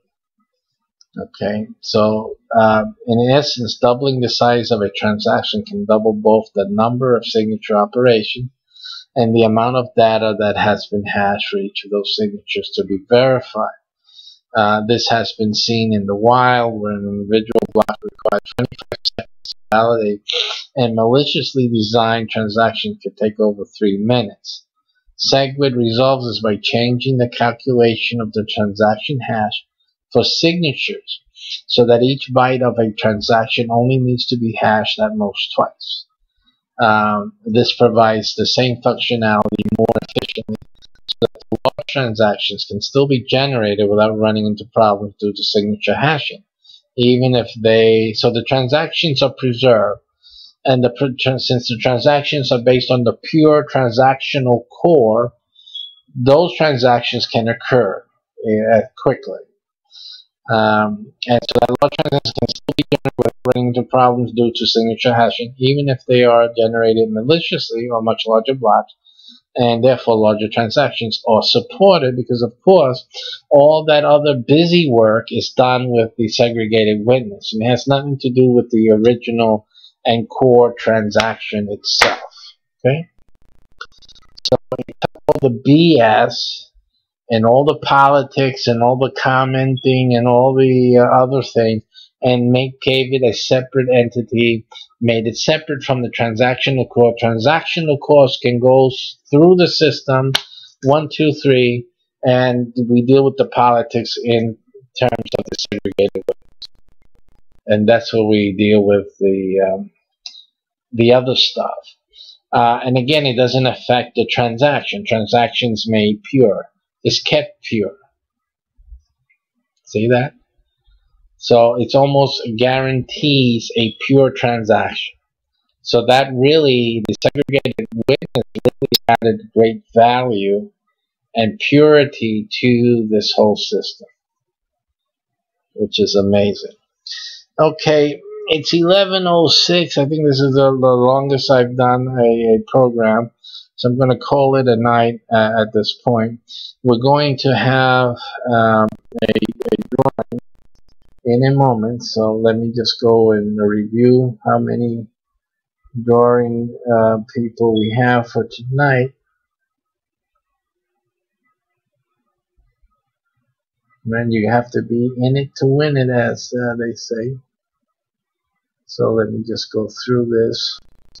We'll be having a drawing right after I check that I do here.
Good news that the Austin bombing suspect is somebody has been captured on that.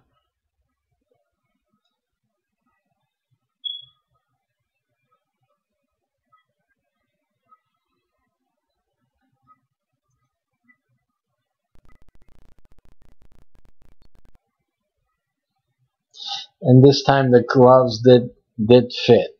They did fit this time.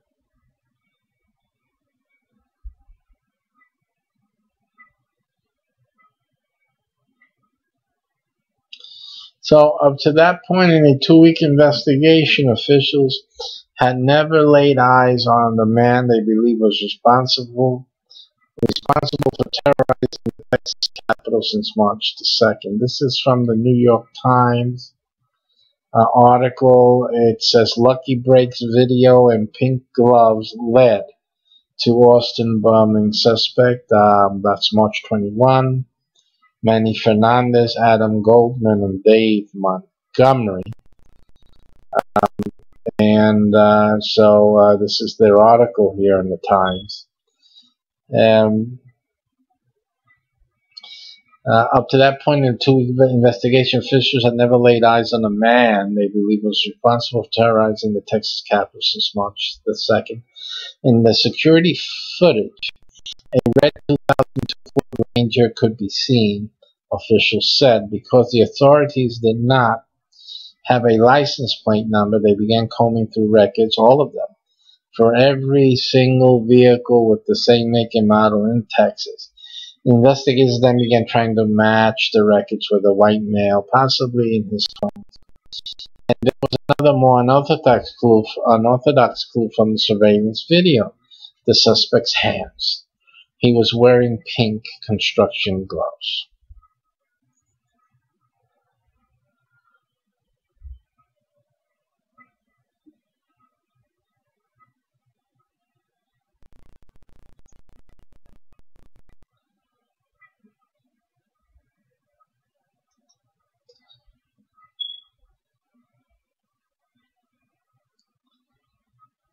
I wanted you guys to look at my face.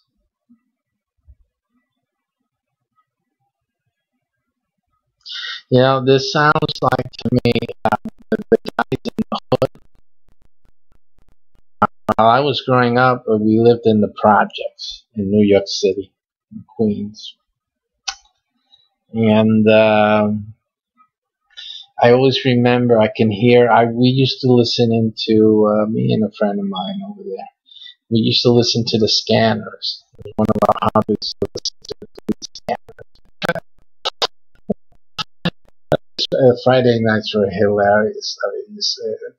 As a matter of fact, my friend used to have parties where we would just go and listen to the Scanner Friday nights, and it was just so hilarious. There was some funny stuff going on. Was how people would commit crimes.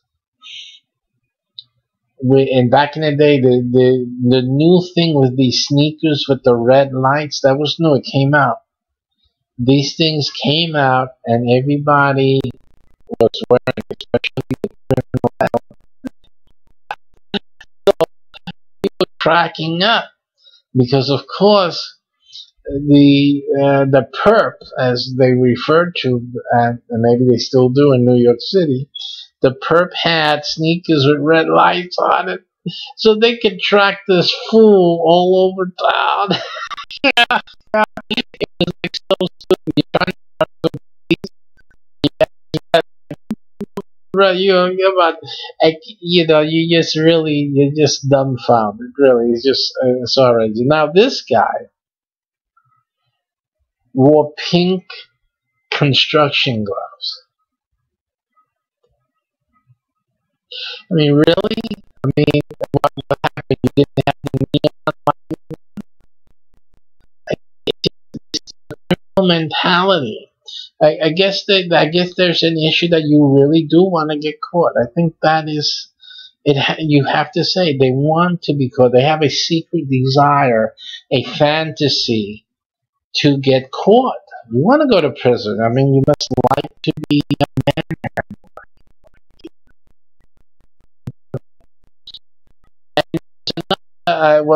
Pink gloves. Investigators, and these gloves fit, right?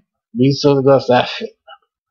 Investigators determined that the same type of gloves were available at Home Depot, and they began going through hours of surveillance from Home Depot. You cannot do anything on this planet without being seen. You're going to be seen. See? And they began going through hours of surveillance video in Home Depot locations in and around Austin. They got a hit. Because these people will find you. They will spend hours. Listen, taxpayer money, they'll spend hours. Every video from one store appeared to show the same suspect. Officials had now whittled down the number of potential license plates and began tailing a handful of people. One of them turned out to be, and according to this article, Mark Condit.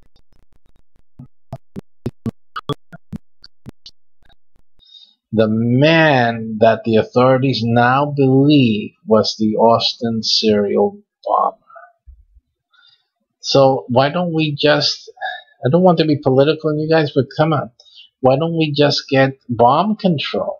Wouldn't that be? We have to get bomb control.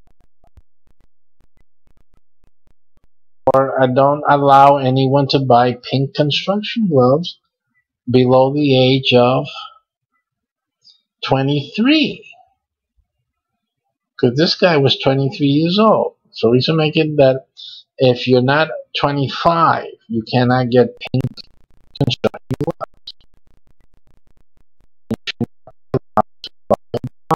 Material.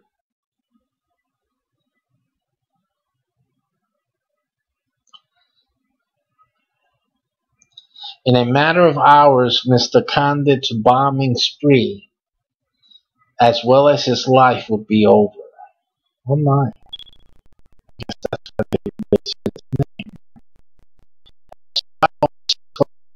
name. A 23-year-old man from the Austin suburbs with no criminal record. So he could have gotten a gun, by the way. Ignited one of his homemade devices from inside his vehicle early Wednesday and killed himself before he could be apprehended.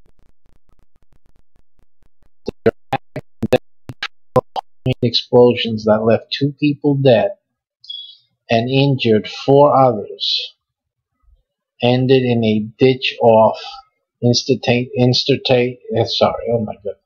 Interstate 35 in Round Rock, with the windows of his vehicle blown out and his motive as unknown as ever.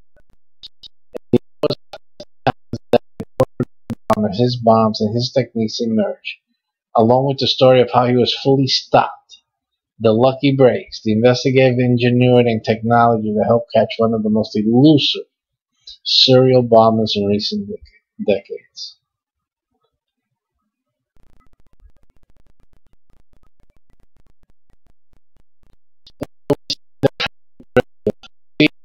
This, now what I'm going to say, is the problem. It's not the bombs, it's not the pink gloves, it's not guns. Okay? Listen to this person tell the world what the problem is and why guns and getting guns off the streets or whatever it is that you guys are thinking is going to solve the issue. Listen to what this guy said, because you got to understand, you can get rid of all the guns. Get rid of them. We're still going to have people killing people. You're still going to have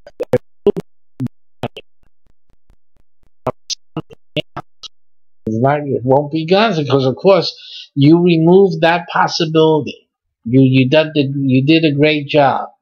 You're going to get rid of guns, so you're going to feel safe, but you're going to have to deal with some nut, because the problem is not the gun. And there's other ways to kill baby.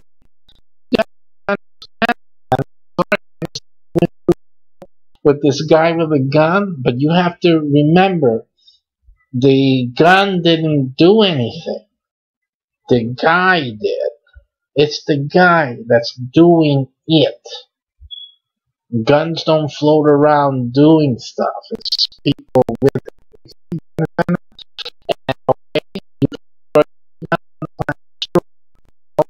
Existence. There will still be murdered students in the schools. There'll still be murdered people on the streets. That is your problem, not the other thing. So look at this. What did the person say? By the end of the day, Wednesday, police had left on the suspect's phone in which he attempted to describe his odyssey. It is the outcry of a very challenged young man talking about challenges in his personal life. Listen to that. It's not that he had, I don't know, that he had easy access to. We have a mental problem here. He has challenges in his personal life that led him to this point. See? So as long as there are uncontrolled, you can try to limit guns,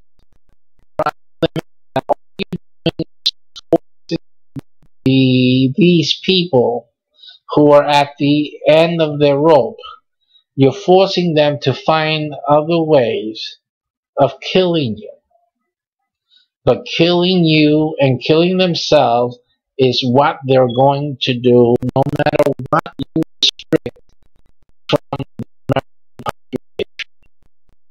No matter what you do, they will find a way to kill you and kill themselves. Because again, you're not dealing. See, the people don't want to deal with the problem. Maybe you don't know what to do. There are solutions to this, but you don't want them. A long time ago,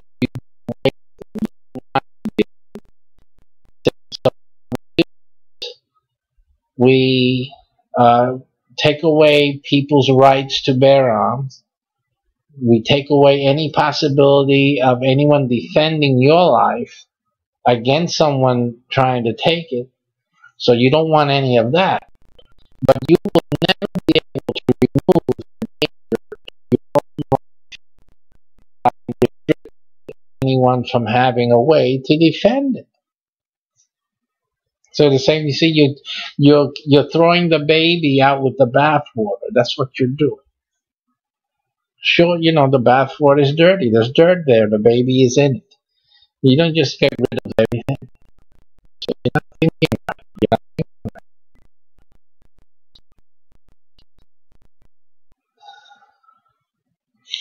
So again, you want more restrictions. You can't let criminals own guns. Well, this guy never committed a crime. He got to his end. He got to his end, and no one was paying attention. There was no help for him. Simply, you got people who tried to find some help. I'm sure that he said something to someone, but they're busy smoking weed.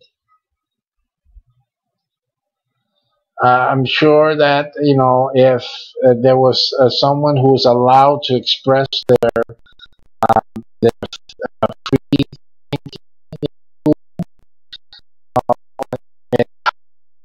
being criticized and humiliated by a professor of garbage, this guy could have gotten help too in the communities instead of the church. The church is not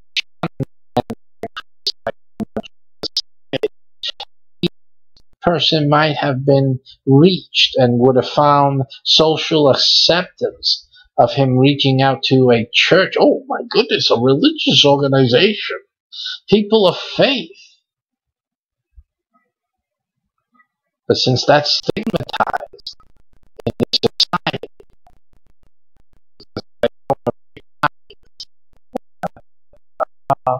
oh Lord, and is everyone debating it's Sabbath day or isn't it the Sabbath or whatnot? All of these important issues, while people are losing themselves.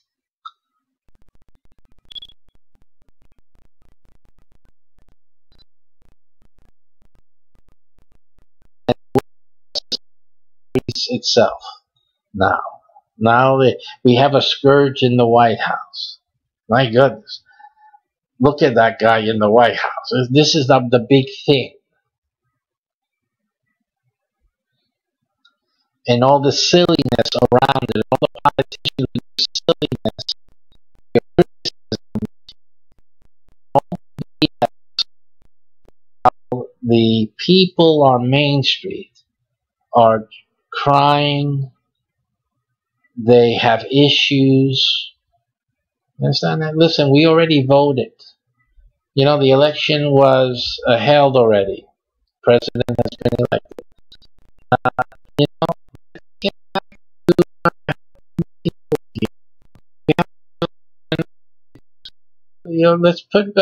Let's try to find some solutions here.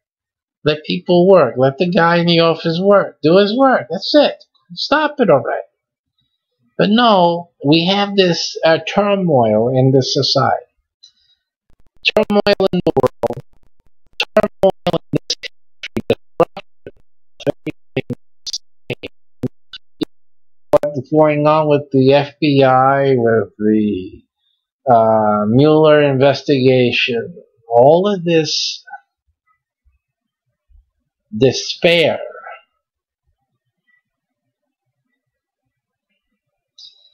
And we still are not dealing with the issue. This is the case in point. We're not dealing with the issue that needs to be dealt with. It's always something else. And even now in Florida, right? So in Florida, you have this case of this kid that needed help. He needed help all along the way. He needed some type of intervention which he was not afforded. Florida didn't afford it to him.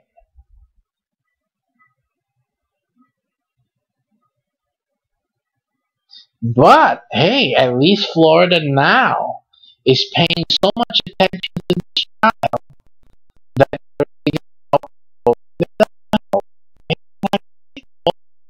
now that they focus on this child.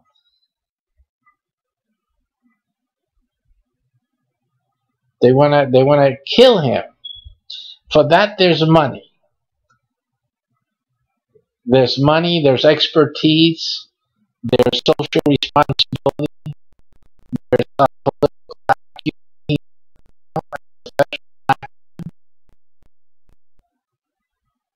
Yeah, let's kill this kid. I mean, that's what you guys do. You do it well. Success to you on that. Hope it works. That should eliminate that, at least that problem. How about the next kid that you're abandoning?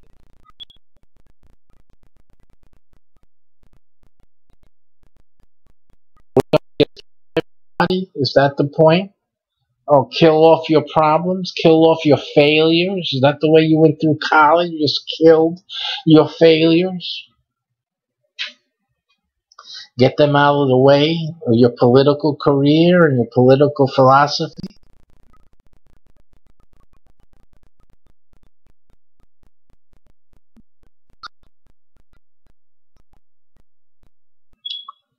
Okay, so I get disgusted. I really do. I really do.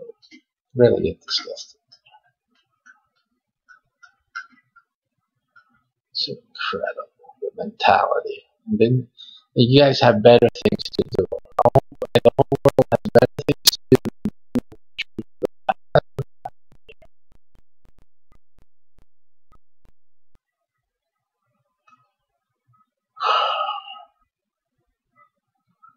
Yeah, and you can see that this thing really gets to me.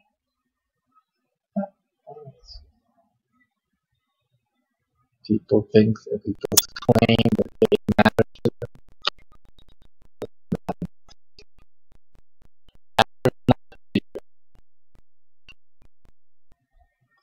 You don't care until it's your family and your kids.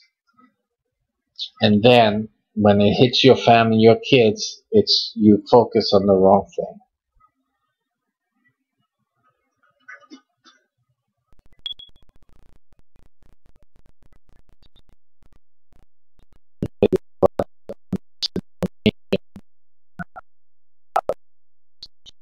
Okay, let's do the spin to see what the prize will be for today. So let's see what that will be. And here is the spin today's story.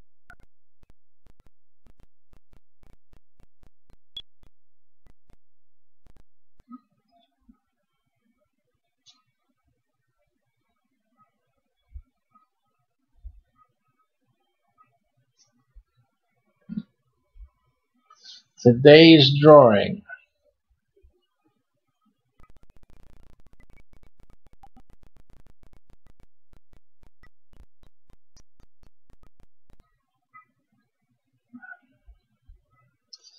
Still waiting for the wheel now.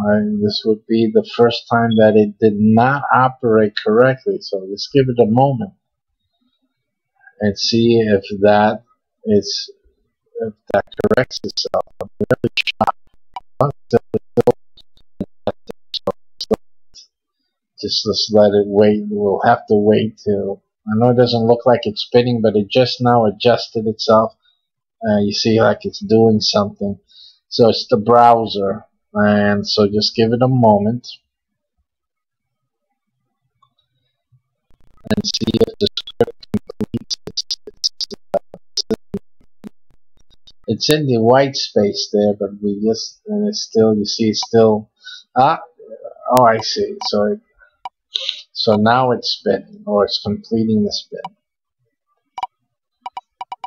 Ooh, this is exciting. Could be anything. Oh my, oh my, oh my. It's too exciting. So today's drawing will be for the basic membership. We had the pro level last night, I believe. And again, we're going to use the number system because of privacy issues. Resolve that to make sure that we're not violating anyone's privacy. So we'll have to just keep doing some research on that. But in any case, people, when you join up with the with our program and you enter through this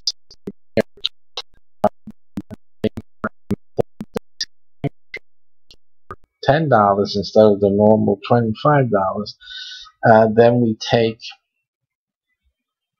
for the sake of the upgrade that we throw you in as a thank you of sorts. We then go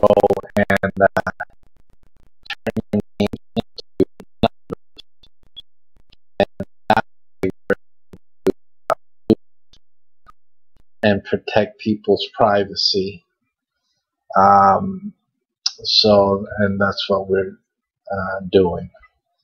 And that's for the foreseeable future. We'll see when we can change that into a better way of handling that. I may just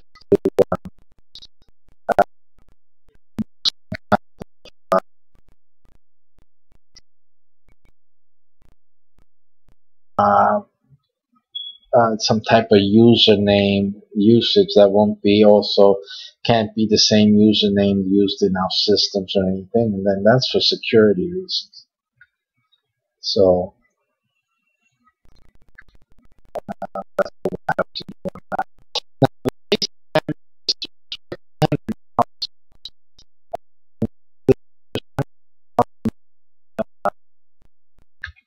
Membership fees. And with the basic membership, you have 5 months to qualify for up to $50,000 in crypto currency.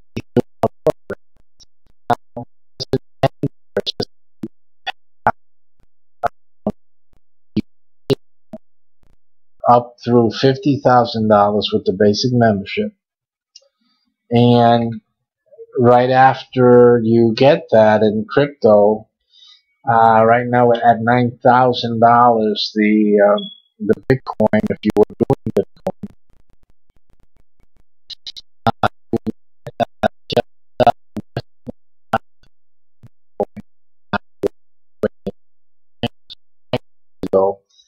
that's how much you will be having right now. But what happens tomorrow? So what happens tomorrow is that you will earn Bitcoin as it's earned. You don't have to wait another 5 months right now.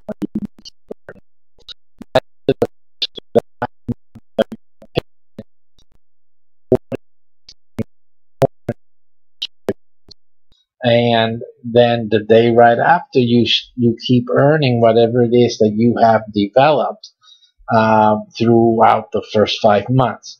So it's a you get continual crypto added to your account. And also you need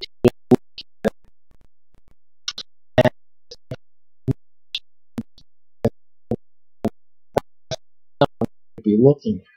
So basically in a year you can have, with the basic membership, up to $100,000. It realistically, if you do everything that you're supposed to, and you benchmark, we help you try to benchmark your pace yourself, that you're on track to achieve that.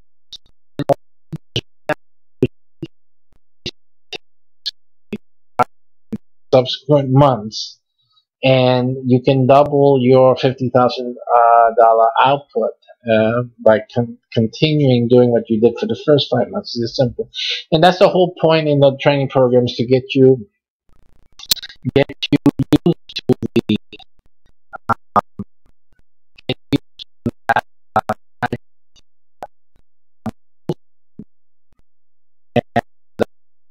activity, so that you're better able to continue developing your cryptocurrency in that same degree. If you don't make it up to 50,000,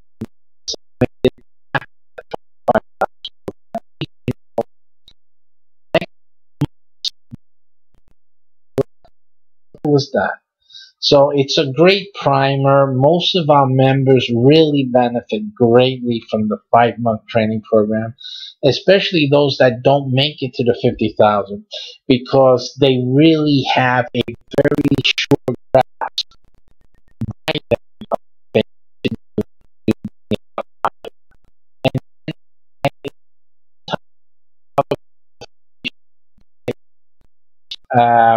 So you're able to requalify, and do that for it's a help for you to requalify on a yearly basis, just to make sure that you keep on pace and you just keep adding people to your portfolio.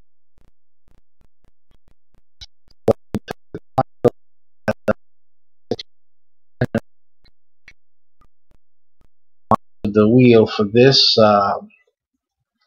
this drawing, and for tonight, and let me just make a final check. For tonight, we do have 15 in the drawing for tonight's drawing. 15 in tonight's drawing.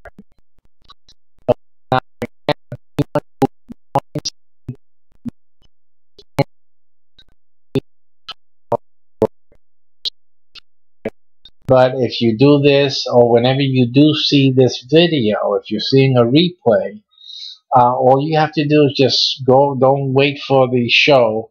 You will be entered automatically. When I start the show, you will automatically be on the wheel.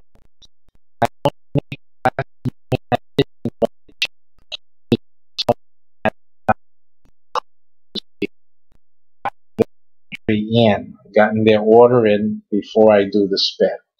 But most of this is done throughout the, at least for me, throughout the daytime hours. You know, as the day goes through, I'm doing my classes, I'm doing the work that I do, and I see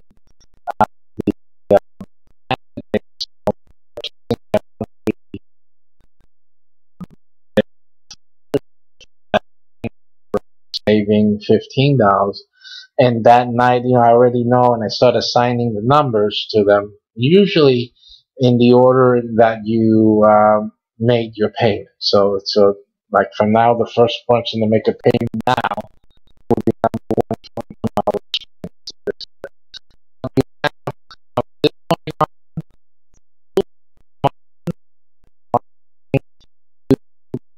In the drawing to make your order. Now, if for any night I don't do a broadcast, because that is possible that I may have an emergency or may have some engagement where class. Tomorrow night I do have a class.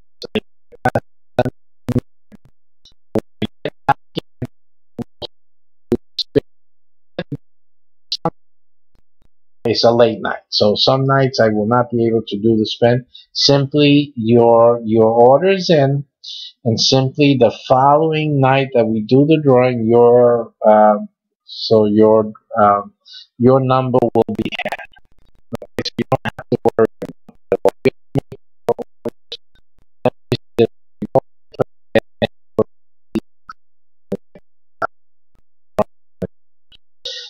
For tonight we have 15, I believe. 15, it's on the wheel. So let's give that wheel a spin. And that'll be the end of our show for tonight. Good luck to you guys. Thanks for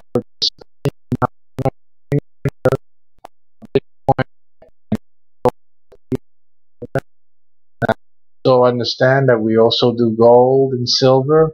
You can do that as your primary payout, or add it on, simply add on another membership by purchasing a basic membership. That's what we suggest. That everyone does.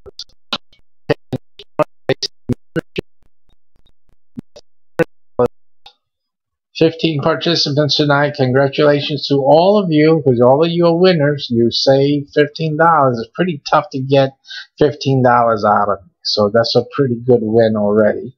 So consider yourselves winners. And if you're in our program, you are a winner. So bottom line, you're a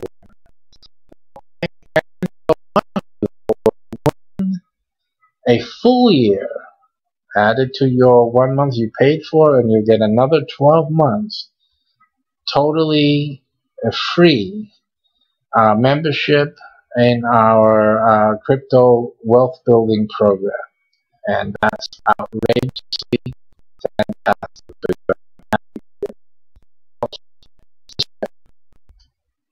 Good luck to each and every one of you. If this is your first time in the spin, remember you can still do it 5 times in total. Not that you have to stop after the 5th, but you don't need to do it after the 5th. Number 2.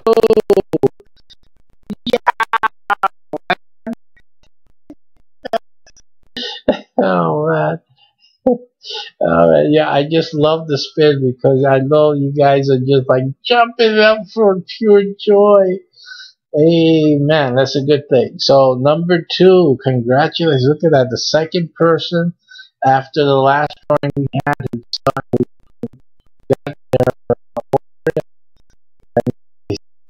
got the whole year, only spent $10, and he got $300 worth of membership. And the 5-month training alone, listen, is going to help you build your cryptocurrency up to $50,000. And then he has a whole year free, so he can just make another 50 on top of that. Come on now. You're talking about a significant amount of a possible benefit and increase in the wealth that you are bringing into your life and into your family's life, and it will definitely change your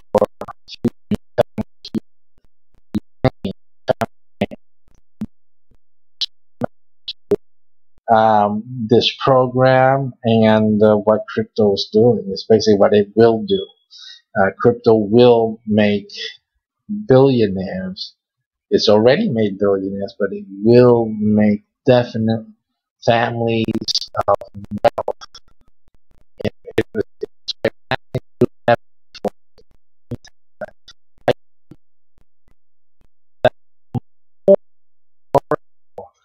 Issue or factor about this time around is the sheer number of families that will become wealthy. That's going to be a distinguishing aspect.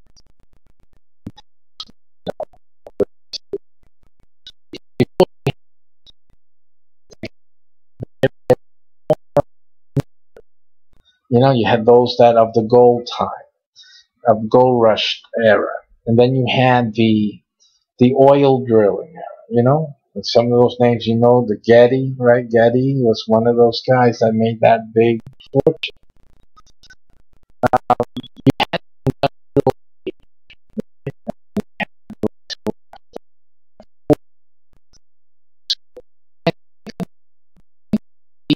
These family names, and realize something, that they were at the right time, the right moment, with the right idea. Right now, everybody and their uncle has an opportunity to get into crypto.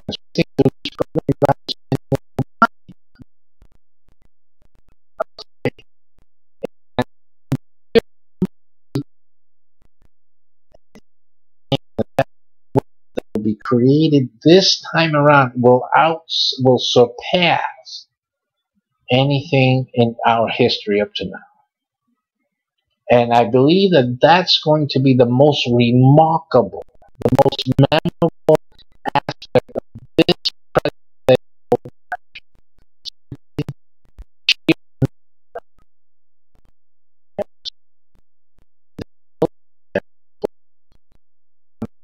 this. So I think that is going to be the thing of note. Yes, this was a new technology. This was a new gold rush. But not only that, but the most amount of families became wealthy.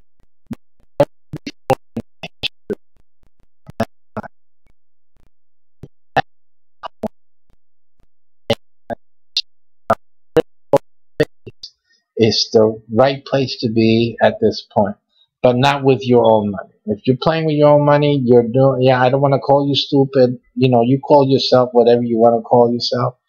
But know that in our program, you don't need to risk your own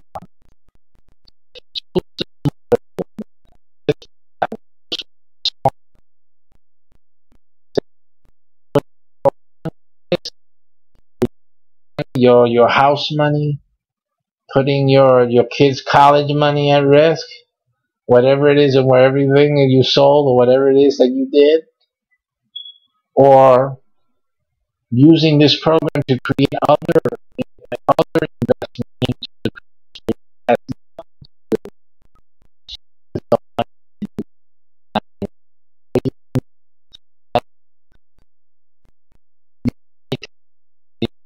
after you graduate from our 5 month training program. If you have up through $50,000 invested now, your own money, you can, you get the 50,000 here, you can like switch it, right?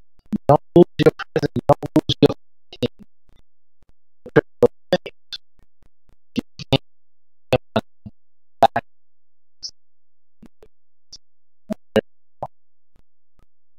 in the game. So which one is smarter? That's all. Which is smarter?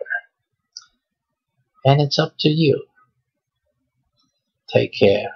Have a great evening.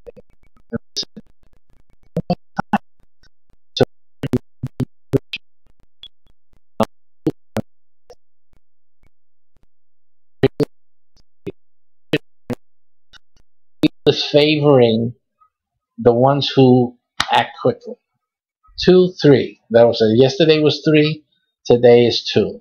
What will it be tomorrow? Maybe 1, right? 3, 2. Hey, baby, hurry up. Be the first one.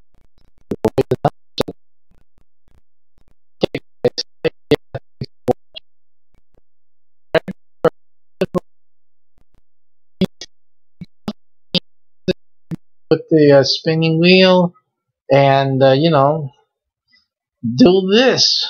Get involved. There's only $10, and there's so much that you can win. And get involved in this space without risking your own